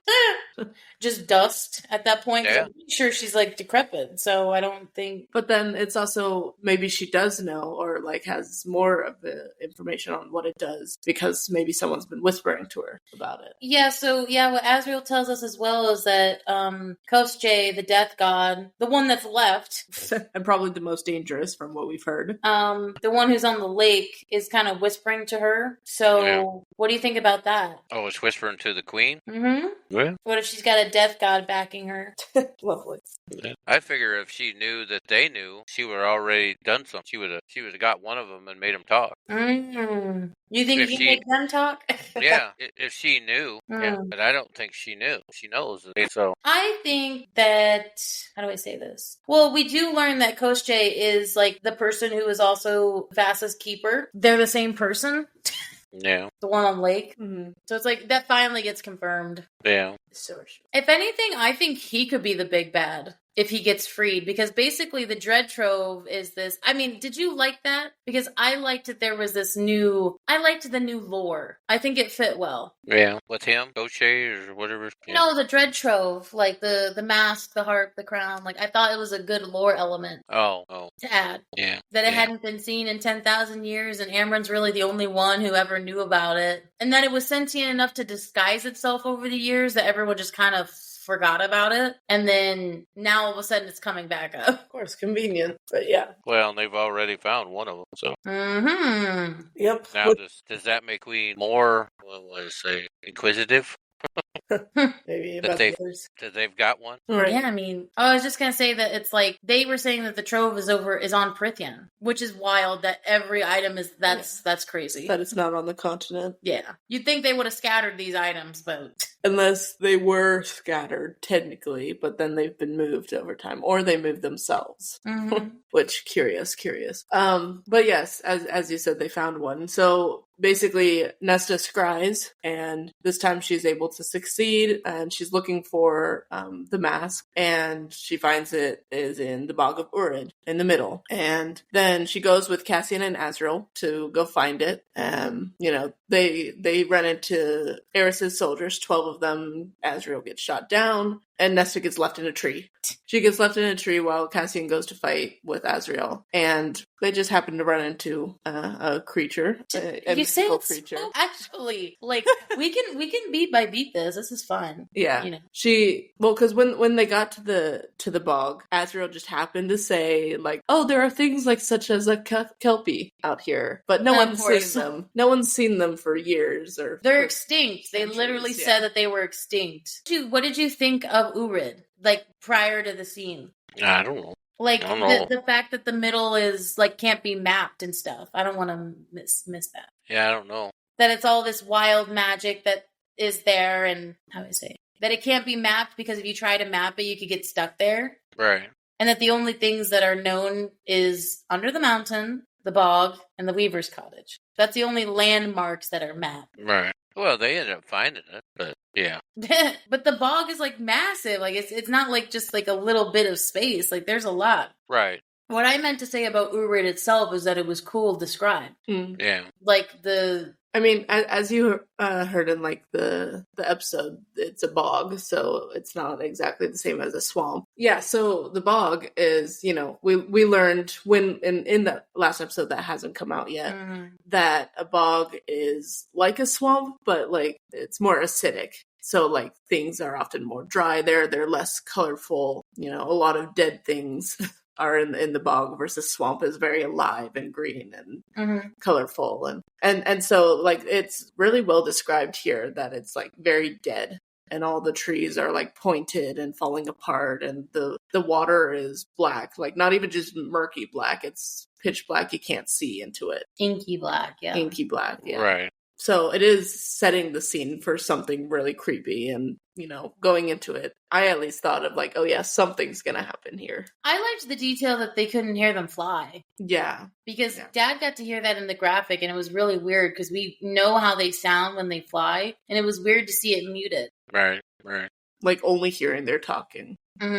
Yeah. So I liked that a lot. And that would explain how they didn't hear that Azriel got shot. It makes sense. Yeah, and she couldn't stay in the damn tree. Of course not. Mad at her for not being able to stay. I mean, what we kind of, like, discussed was that maybe there is a time difference, because the middle is such a magical place. Not the good kind of magical. No. Where it, Cassian said that they were only gone for 30 minutes, but for her it felt like so much longer. Maybe hours. Yeah. It felt like hours. So time was different for her, so that's why she got out of it, because she was afraid. She's like, they've been gone for hours, and I'm worried about Cass. I mean, I'm worried about both of them. Yeah. And then, so then she doesn't stay in the tree, and she climbs down, and she's like, I wonder if I can swim to that other place. I wonder how deep this goes. It's probably not that deep. And then she hears a voice, which this is kind of the first time we're hearing a voice. It's not her voice. It's, as you heard in the graphic audio, it's someone else's voice. What did you think? Who did you think that voice was? Telling her to run. Yeah, I don't know who I thought that voice was. Farrah, maybe? I don't know. Okay. See who I thought it might have been, but I don't know. Yeah. I mean, I thought it was the mother. Technically, it's not, like, necessarily confirmed or denied, but that's who I think it is. Well, that would have made sense, because she's dead. Or her father, I guess. I mean... No, not their mother. The goddess. Oh. Like... when they say by the mother or whatever, like the actual mother. Mother of death? Maybe. The mother that poured the cauldron out to create Prithian. Yeah, she's like the mother of all. Eve, basically. Yeah. Well, that's good. That might be. I don't know. No, I'm just telling you what I thought it was. Because I was like, it sounded old and ancient. So I'm like, okay, so it has to be some sort of god. And especially with then what happens next is Nesta looks back into the water, finds 2 black eyes staring at her, creepy, and a pale face, creepier. And then turns out there is a Kelpie. Kelpie exists. That's disgusting, too. It crawls out and is, like, speaking to her in a foreign language that she doesn't understand, which we later get translated, which I think solidifies maybe something about it. At least being a god is, like, the Kelpie, when translated, it said, like, the gods can't save you now. It was the timing, because it said something to her, like, oh, are they starting to do sacrifices again, when he saw her? And then in the text during Nessa's perspective, looking back on it, the voice talks to her and then like the Kelpie looks as if like he's hearing something. So then we don't hear what he said, but then when Amber translates it, it's like the pause between there and what he said before is, oh yeah, the gods can't save you now. Yeah. Right. So it's like, okay, there was some kind of god at least. We don't have it confirmed if it's the mother, but it's some kind of god. Well, I kind of thought that that's where some of his soldiers went too. Maybe they got in the water.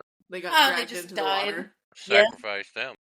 Yeah. Okay, before we continue, can I just say something? Would you ever fucking walk into that water? Because that'd be a hell no from me. If I cannot see and it's black, there's no way. There's no way. No, I probably wouldn't have went in. No.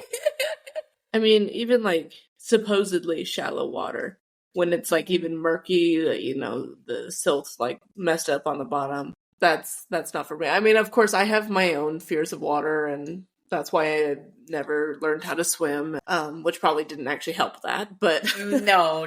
But also, like when I was younger, I went to the Boundary Waters up in Minnesota a lot, and all of those trips were weeks in canoes, and we would have to get out on the banks and pull your foot out of the murky water, and there's leeches on it, and it's like moments like that definitely did not help me with that. So when I think inky black water, of course, like this is more fantasy element, but I can relate it to my own experience of dealing with murky water with leeches, which that looked like inky black water with a leech. No. Yeah, big leech. Big leech.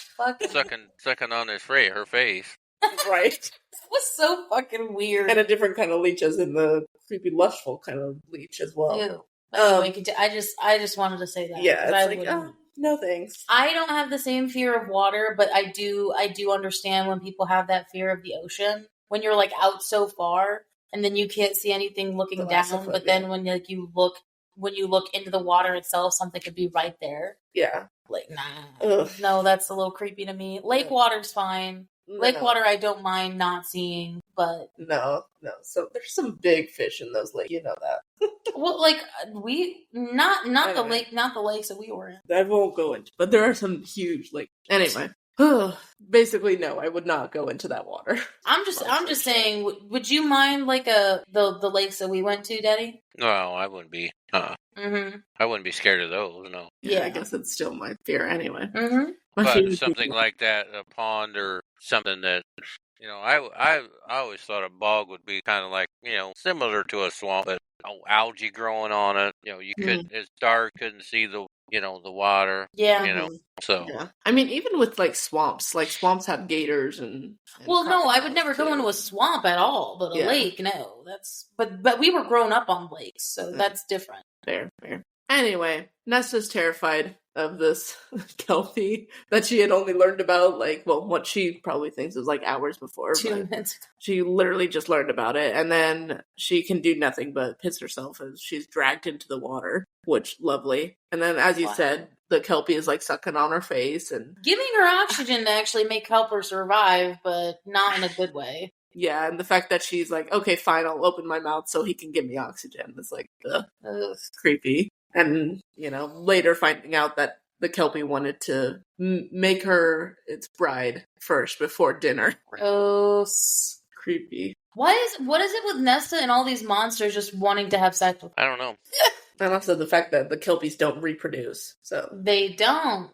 So that was an ancient Kelpie. Which is what Ammon brings up later. Yeah, so it's like, no, you probably killed the last one. It's like, oh, badass. That's cool. Now they're extinct. And she killed it in a cool way. So basically, when she's trying to figure out, of course, classic Feyre move as well, forgetting she has powers while she's being attacked, forgetting any sort of training that she had. And then she's like, oh, right, power. Calls out for power. Suddenly just finds the mask, slams it on her face without thinking about it, and then has the dead bodies in the bog tear the Kelpie apart. What did you think about that? That was badass. Yeah. Well, and I thought some of the dead bodies in the bog might have been some of his men. Hey, we don't know. We didn't really get them described. But I thought that's maybe because the other ones they fought. Mm-hmm. So you're saying that you thought all the soldiers were there and only 12 of them actually made it? Yeah. Because I think the question that now that we don't know is Why were they there?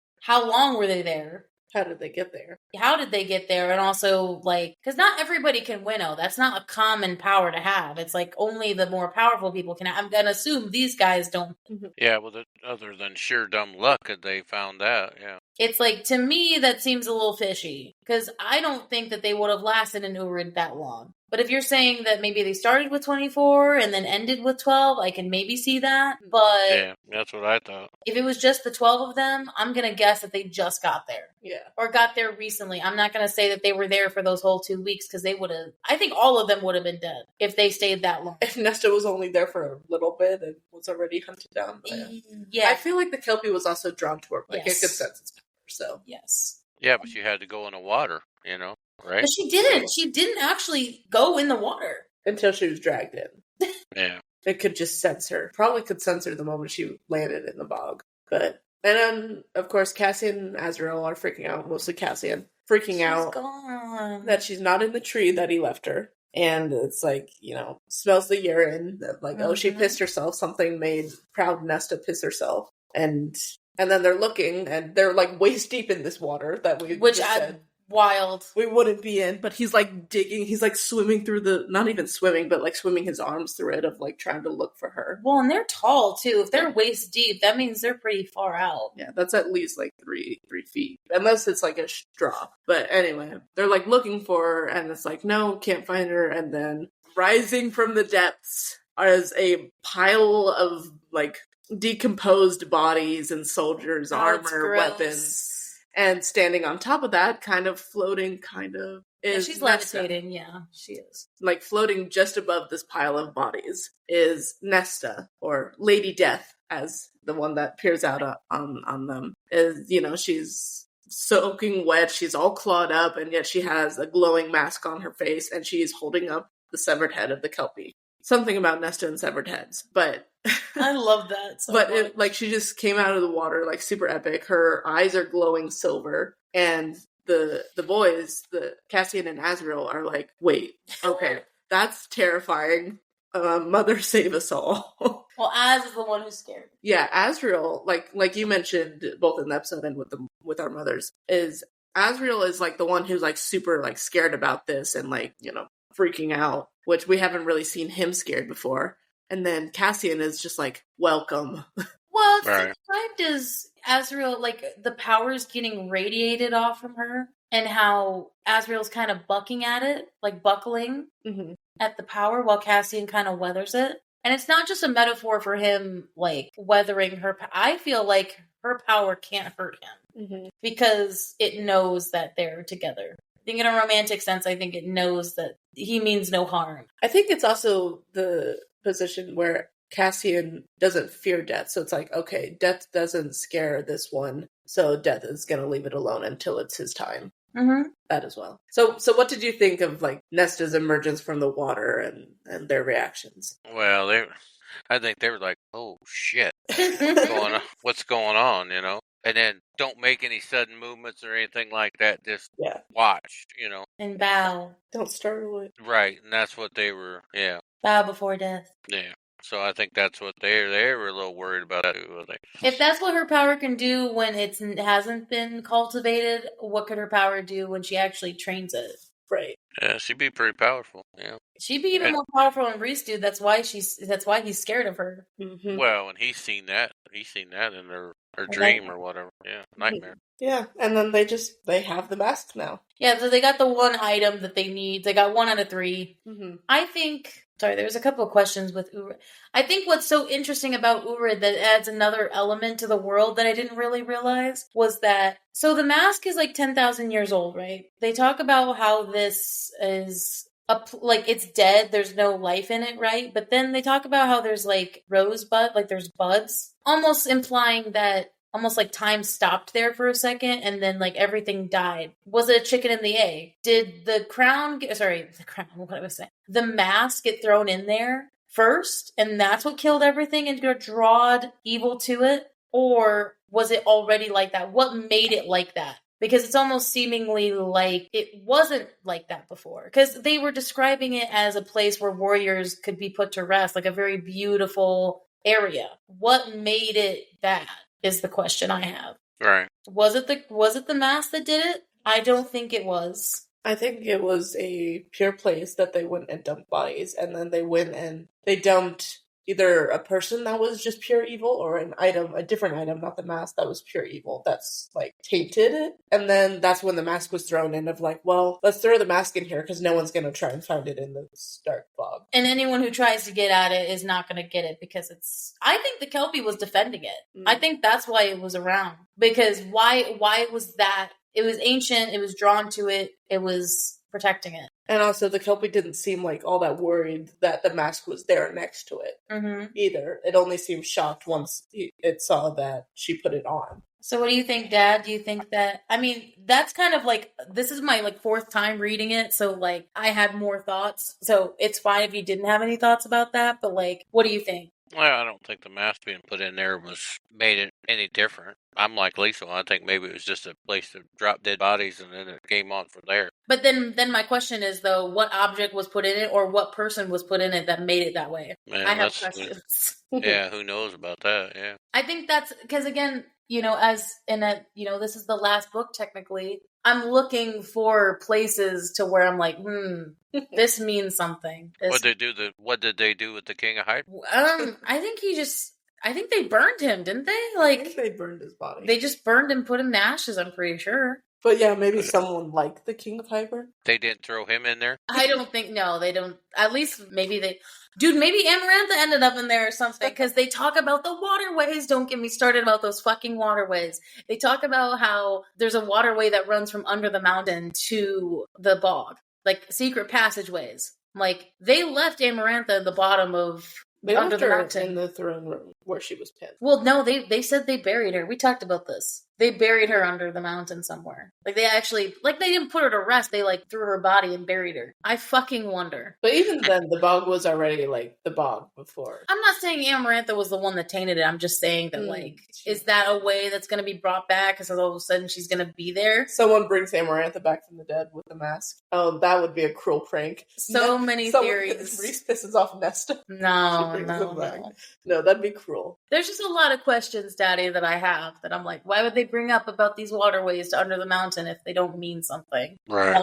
But I think the more important thing about really the end there is about how she could take the mask off. Like, Amaran did bring up during the whole spiel about the Dread Trove that she could use it, that Elaine, her, and Briellen could use it and wield it. There's a price that comes with the mask. Like, if you wear it, you're stuck with it. And the fact that she could willingly take it off is something that just boggles Amaran. Right. And it's like, well, I mean, it kind of made sense to me. I didn't really understand why she was so thrown off by it. Because it's like, oh, she has the power that they were both cauldron made. It's a cauldron made item. She's a cauldron made fae. Like, it kind of makes sense that she could take it off willingly. Right. So that just makes her an even more powerful person because she doesn't have the repercussions. Right. The normal repercussion. They said that they had to, like, sever off the king's head to get the mask off. Right. Like, and then she can put it on and take it off at any time. Mm-hmm.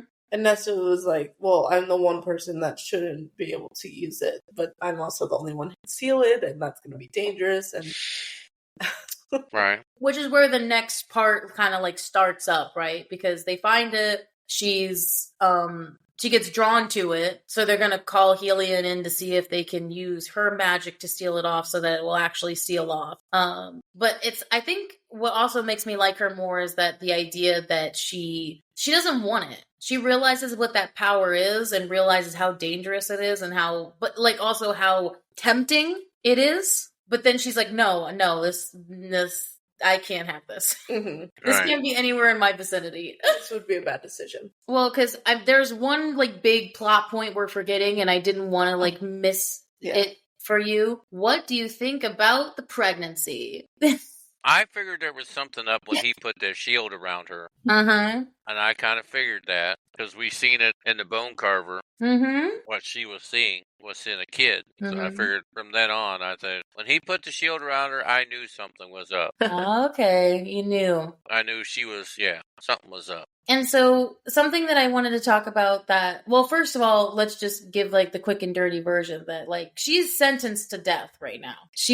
Because, did you like the details of that? Is that she was an Illyrian when he was conceived, and so she can't use magic to transform back because that could hurt it. Right. And so she doesn't have the right hips to bear an Illyrian child, so she literally has a death sentence. And that Rhys is trying his damnedest to find something to save her, but obviously this is a fantasy world. They don't have technology.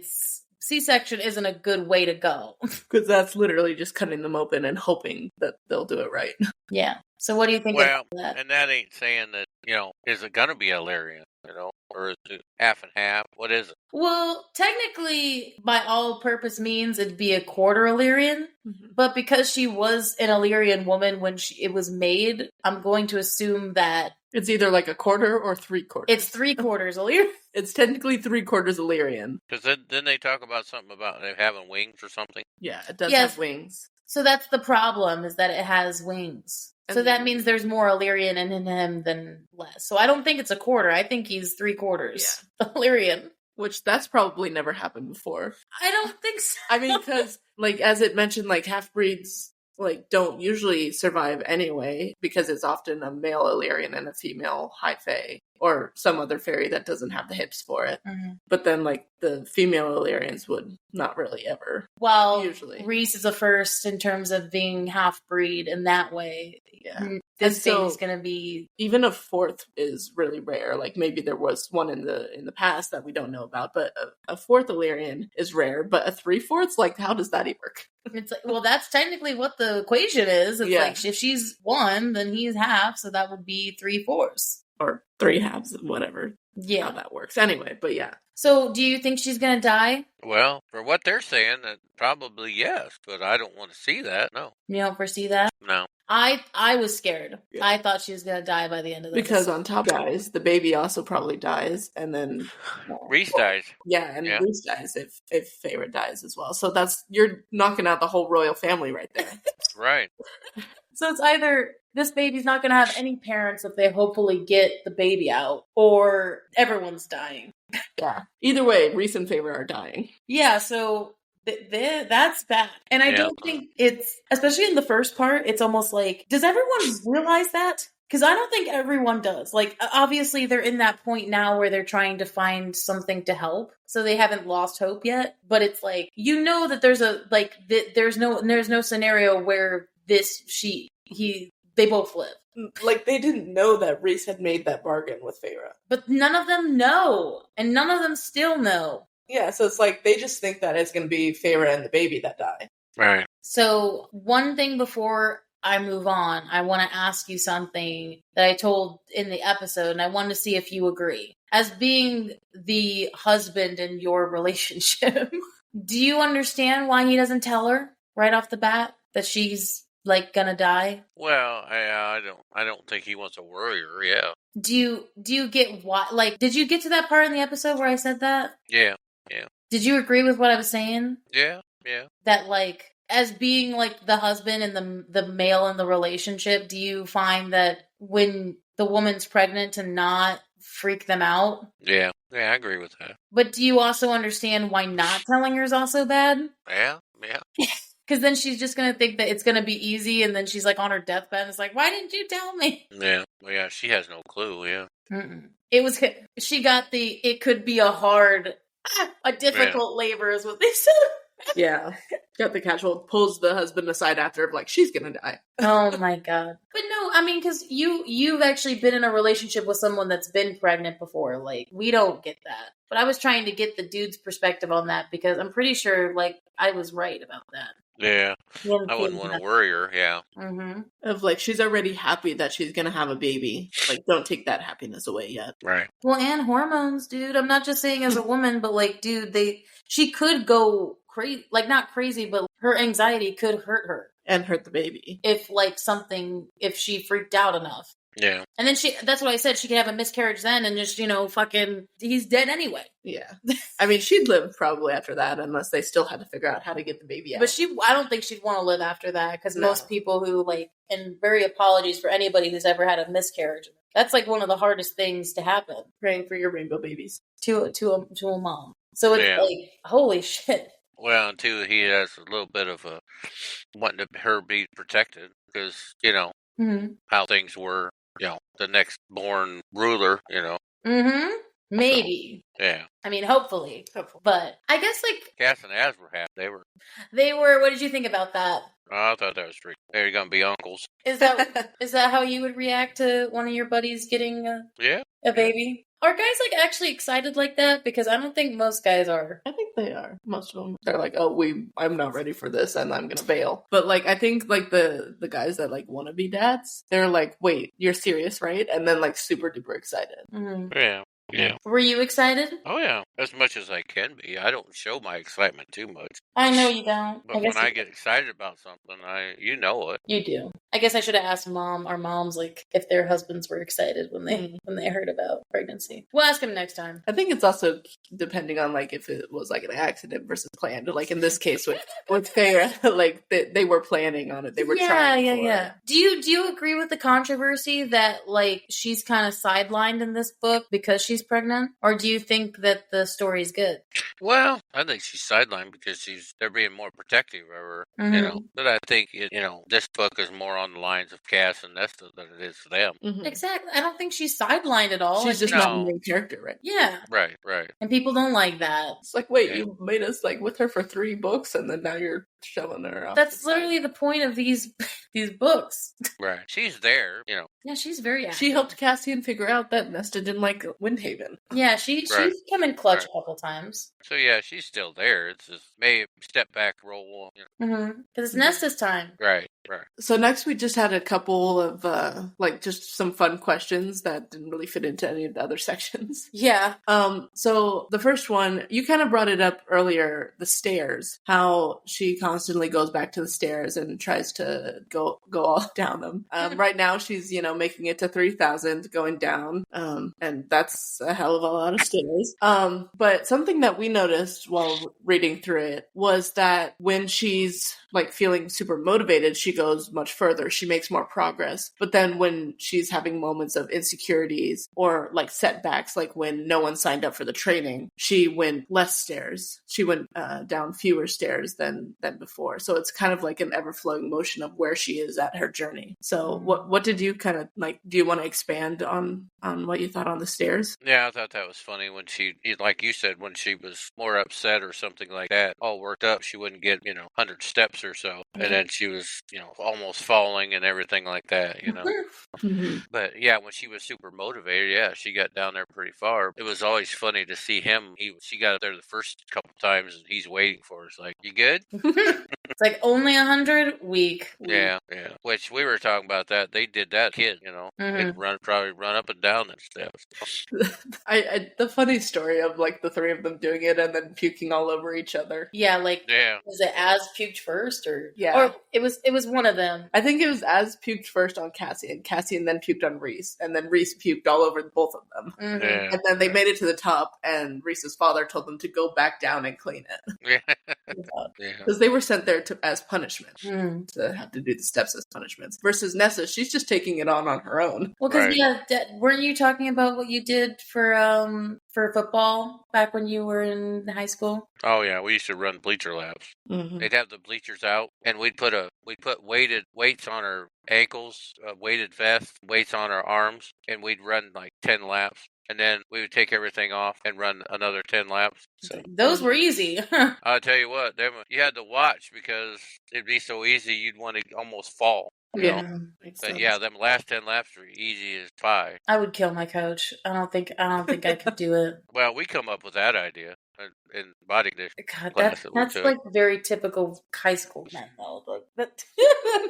I can't even say that's. I couldn't even do probably 1 lap now. I mean, but that was pretty fit back then. But yeah. So I have a feeling soon she's going to get a lot further than 3,000 steps. Do you think she will do the full 10,000? That's the question. Oh, I think she probably will. She's going to have a very motivated day one of these days and just be like, wait, what's this? I thought it was either going to be a really big moment or it was going to be she didn't even realize it and then she's down at the bottom. Well, she was good. My thoughts is she's going to get down for a drink, and then when she does finally get down there, she's going to say, I don't need any. Yeah, that'd be a good feel moment. Yeah, that'd be wholesome. I think with what you said of like not realizing she's down there. That's another thing with the stairs I noticed is she often goes there to think, like similar to the mundane task of reshelving books. She kind of, that's like her moment when she has all of her thinking of like, this is how I'm feeling right now. Oh, I messed up there, or I did really good with this. And, you know, that's when she processes her thoughts, is when she's going down the stairs. Yeah, and these are not, what, they told them spiral staircase? Or spiral It steps? is. It's a full spiral. Yeah. I think it's a numerical way to show progress. Mm-hmm. I think there's so many different ways that people can, in these books, find her progress. And that's for somebody who very much likes numbers. And as someone who really likes numbers, it's and also staircases. Yes, both of those. It's a very numerical way of showing her progress in like a good way. Right, and then I think she wants to show him if she can do it. Yes, very much so. Better than not feeling anything. Right. And then, like, just the other one we had was after reading 37 chapters of Nesta. Mm-hmm. How has your opinion of Nesta changed so far? Like, if it has at all? Yeah, I'm kind of getting on the bandwagon with her now. Yeah. See, you can see her changing a lot. In some of the instances, she's more, willing to talk to people and take their ear. You know what I mean? Or, she kind of opens up a little bit. Which I'm going to say, you're a very rare individual. The first thing that Mom and Jenny said, they don't like her at all. And they still don't like her. They still don't like her. 37 pages, 37 chapters in. They don't like her. Mm-hmm. Like, she can't be redeemed, really, in their eyes. Yeah, she's changing a lot. I think she can be. Yeah. Why do you think that is? Why do you think that there's, like, people have that perspective? Is it because kind of when you get burned by somebody, you don't think that they can change, and then, like, your perception of them is just forever like that? Well, that's true, too, at some point. But I think Cass is changing her a lot, too. Mm-hmm. Or being around him. And it's changing him, too. Yeah, be around the people that change you for the better. Yeah. And I think that's it for him. And, his point, I was going to say before, his point to, like, Reese and everybody else is going to be standing up for her. Mm-hmm. Standing up for Nesta. And he's already done that. Mm-hmm. So he's going to change too. And may come down to, okay, who are we standing up for? Mm-hmm. Nesta I guess or stand Reese. up for your lady? Yeah, or your, Brother. High Lord. Yeah, your High Lord. Brother and High Lord. Yeah. So he may come across, he may come across that path at some point and say, what is he going to do? I mean, did you ever have an instance where any of your buddies didn't like the woman you were with and you had to defend them? No, I didn't have. I mean, not Mom. What about your previous relationships? Oh, I don't know. I was pretty close to a few. I had a couple close friends, but yeah. But what I'm saying is, like, did they dislike like a girlfriend of yours? Well, no, not that I know of. They maybe didn't say, or maybe they didn't say. Yeah, because they might have not said. Yeah. To me, anyway. Because that's a classic thing that people have in relationships where, like, a friend of theirs won't like their person that they're with. And it's like, do you listen to them because they're close to you? Or do you trust yourself? Or, do you defend the person you're with? I've been on the other side of that, Where you're the person saying that you don't like somebody? Oh, Cody, yeah. With this girl, yeah.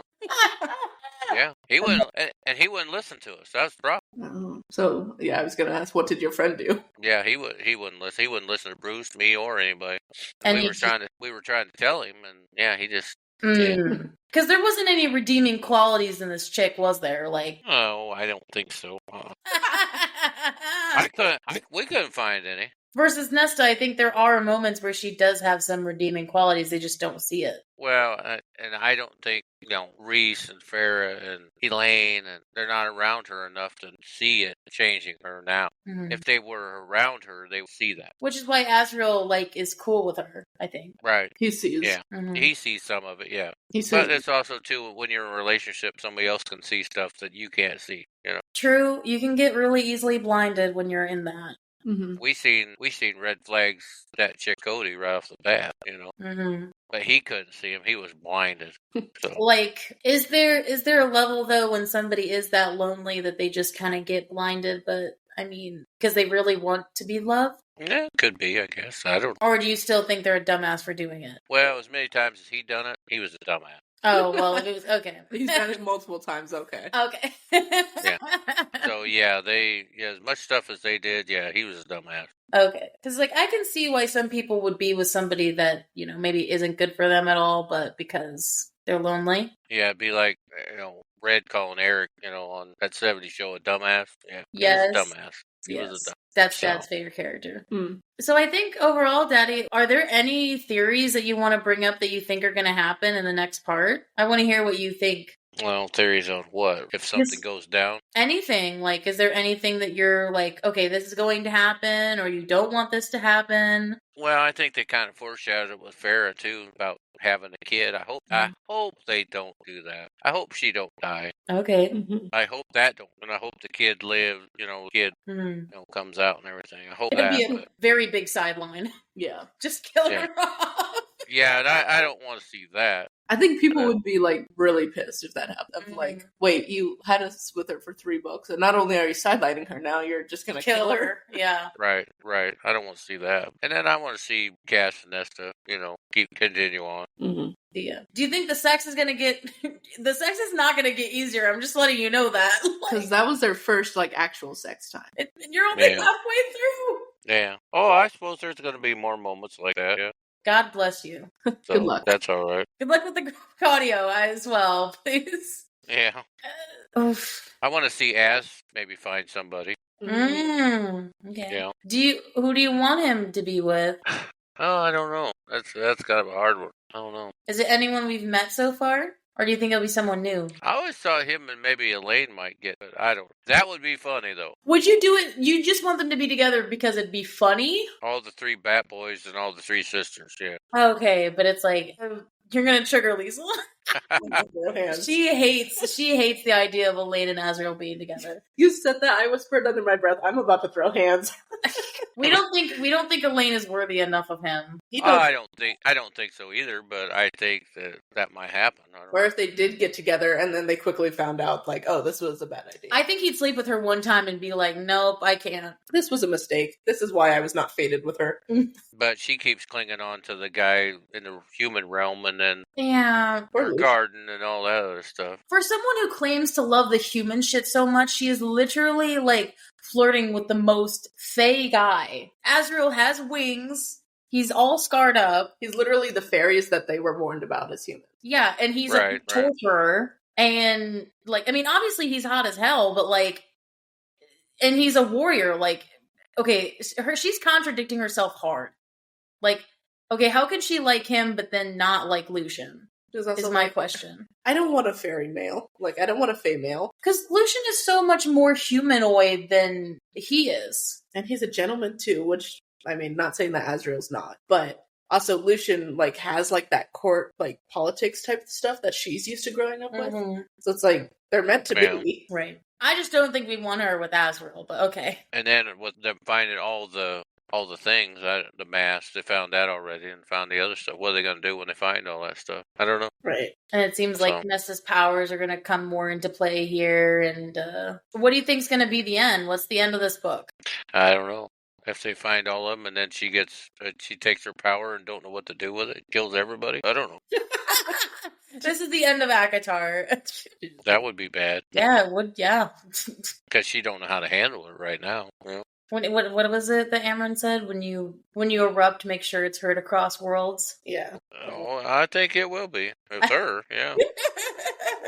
Is there anything you want? What questions do you want answered in the next part? Is there anything that you want to know? Any questions that are bothering you? I don't know. That's a good one. I don't know. The only thing with Queen, I don't know what her whole thing is in this thing. Other than maybe wanting to be young again. I don't know. I don't understand all that. Maybe I want to see that play out, see what happens to her. Mm-hmm. I think I wanted to figure out what was connected. Are all these things just happening by themselves, or what the fuck is connected? I'm is the Era Soldier thing connected to Briella in some way? Is it not? Or are they happening, coinciding with each other? What is cause and effect here? I really need to know. Well, that's true. And it should, if she don't leave you hanging. Yeah, this is a good book. That won't happen. Yeah. But that's a good one, Dad, about what her actual end goal is. Because I feel at this point it was at first to be human, but maybe over time it changed to where she's just nope, fuck the world. I want the world to die. Or she just wants to kill Nesta. I don't know. It just... Well, yeah, she might be pissed at the whole world, because it made her like that, so she might want to just kill everybody. Or rule, or maybe, become a King of Hybern thing where she takes over everybody. But I think the thing about the soldiers thing that I wanted to end on was just that during the interrogation. The torture was that they kept looking at Azrael and Cassian and didn't really notice the others. Mm-hmm. Like they were just solar focused, almost like I think it was Reese said that their minds were fogged. Mm-hmm. Almost like kind of inky too. Like they weren't, it could have been Urid. It almost seemed like it was describing the way Urid would fog somebody. But they weren't like dazed. They were, like you said, focused. Mm-hmm. Like someone gave them an order. Why is it specifically them? Because if it was just kill anybody in sight, they would do that to everybody. Why is specifically them? And they were not reacting to any of Azrael's torturing either. Right. So they were focused on them still, but yeah. It's like, why is that? Huh. I don't know. I wouldn't trust Eris. That's what I said. I still did not trust him. You think he knows about that? I don't know, but I definitely would not trust him. But that's just my thought on that. Is there anything else you wanted to bring up to him? Any fun things? I don't really know. I mean, okay, maybe this one like just brings up, it's not like a huge like major point in it, but just the fact that Cassian and Reese brawling whenever Reese is just like upset, like that seems like a buddy, like kind of brother type thing to happen. That when Reese is like super upset, he like Cassian's like, all right, let's deck it out. And then they both come away from it like super beat up. Well, yeah, it's like, okay, I'm going to kick your ass to bring you back to reality. Is that like something guys like just do? Yeah, is that a guy thing? Oh, yeah. Have you ever been in a bar brawl is my question. Oh, yeah. You have? You've been in a bar brawl before? I really, got a few licks in and then we crawled out of it, but we didn't stay very long. We got the hell out of it. Yeah, oh yeah. Yeah, I've been in there when they've had brawls, and we've been into, brawls before. Yeah, oh yeah. Well, the only reason I ask that is because it seems like, sometimes it's a very guy thing to be physical when, like, things are going wrong. Mm-hmm. I don't know, like, the first thing is to go to, let's just punch, because that's something we all understand. Like, there's emotion. I like how she describes the emotion tied to it in that scene. Mm-hmm. Yeah, oh yeah. But it's like, there's like the common meme that guys can like beat the fuck out of each other, and then the next day or like the moment after they're like, oh, all right, okay. And then well, it's like when Reese and Farrah got into it, about he needed to fend off some steam or whatever, so him and Cass got into it then. Yeah. So yeah, I guess that's for their leering way. That's probably their way of doing things. Yeah. That's similar to how like I've noticed like people go and work out to work off some steam, or like we go for a walk when we're upset. I don't know, that's a very guy masculine centered thing to do though. I don't know very many women that are just gonna like beat the fuck out. There exist, but I don't think that there's very many women who are like, I'm gonna beat the fuck out of this like guy to take off some steam. Watch that Emery ends up being like that. Emery ends up like getting into fights just like an Illyrian. The only women that I've seen do that are the very butch rugby lesbians. Well, I'd like to see her just clean her whole family up. That's funny to me. Kill everyone? Beat her whole family up. Oh. Yeah, now bitches is mine. Yeah, she needs to protect her territory for sure. Yeah, yeah. Because they want to take it away from her for sure.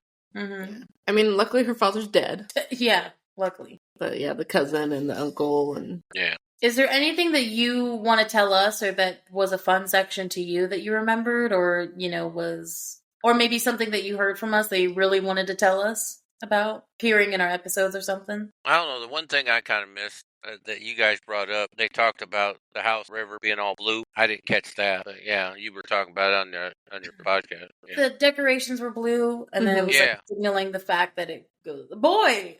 Boy! It's like... Yeah. So that was kind of funny. I mean, but other than that, no. That was the first thing that Dad was just like, yeah. And I didn't even remember it at first, and I was like, oh yeah. I mean, I was bringing it up because I was like, oh, they're all blue. I must have missed that part. Mm-hmm. To be fair, I have read this too many times, Dad. So it's fine that you didn't remember that or didn't notice that. Yeah, it's valid. Well, there's little things that you do. I don't remember. It's fine. So I'm so thankful that you were, obviously we'll stay on after this to just make sure the recording's good. I just want to thank you so much, Daddy.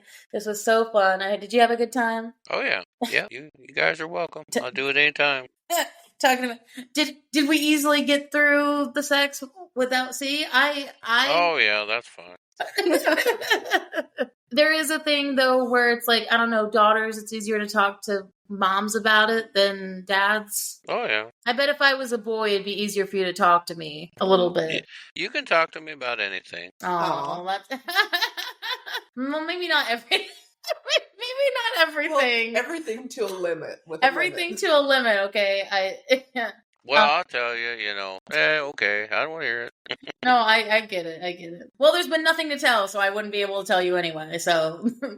So thank you so much for being on. We really appreciate I'm glad we did this, because it was a lot to cover in the first part, and trying to do all of it in one go would have been horrendous. Yeah. I'm looking forward to the rest of it and see what happens. This is my official, you get to read the rest of it now. You can go ahead. Go ahead. No caps, you can go ahead and listen to the rest of it. Yay! Gonna start reading it right away. Like, my dad's actually started to listen to our podcast while he's cooking, which normally he does on the road trip to and back from work. So we should be honored that he even takes this time out of the night to listen. Thank you. Guess we are that interesting. Hey, we are. Yeah. Thank you so much for being on. We will see you again at the end of our season, and we'll get to see what you think of the rest of it. All right. And see where the fuck we are, because none of us know anything. You'll be caught up to where we are in this series. And then it's on to Throne of Glass. You'll have to take a break from it. I'll take a break from ACOSF for a second. All right. Although there's no graphic audio book of Throne of Glass yet. It's fine. He'll still like it. But yeah, please follow our TikTok, our Instagram, Facebook. We had our Twilight live stream. It went really well. Had some people come on. We want to do more live streams like that. So please. Oh, join the community Discord. We got 15 people now. That's better than 4. Last time I checked, we had 11, so that's big for me. Yeah, I know. We got 15 people, and I'm excited to further along this journey, because the second part is definitely a lot. Mm-hmm. Honestly, this was all very slow, and then the rest of it's just yeah. So prepare yourself. All right. It's going to be a journey. So, yes, we will see you guys all in the next episode, where we talk about chapter 38 to the end of chapter 42. That'll be our next episode. So, but we will see you guys all in that next episode then. Goodbye, guys. Bye. Bye. Say it time and again.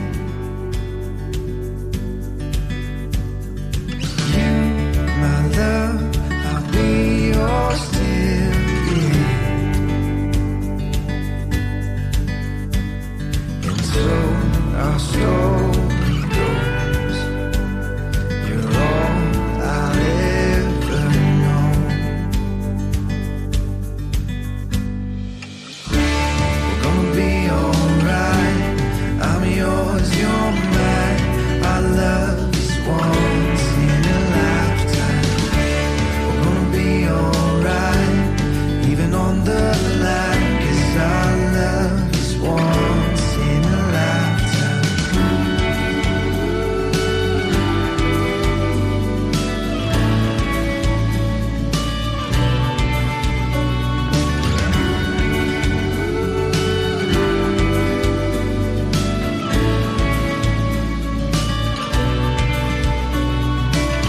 When you heard, I heard, 'cause your heart is every bit a part of me.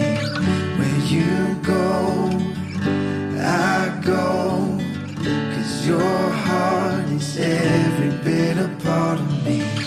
When you heard, I heard, 'cause your heart is every bit a part of me. Where you go, I go, 'cause your heart is every bit a part of me. We're gonna be alright. I'm yours, you're mine. Our love is once in a lifetime. We're gonna be alright, even on the line, 'cause our love is one.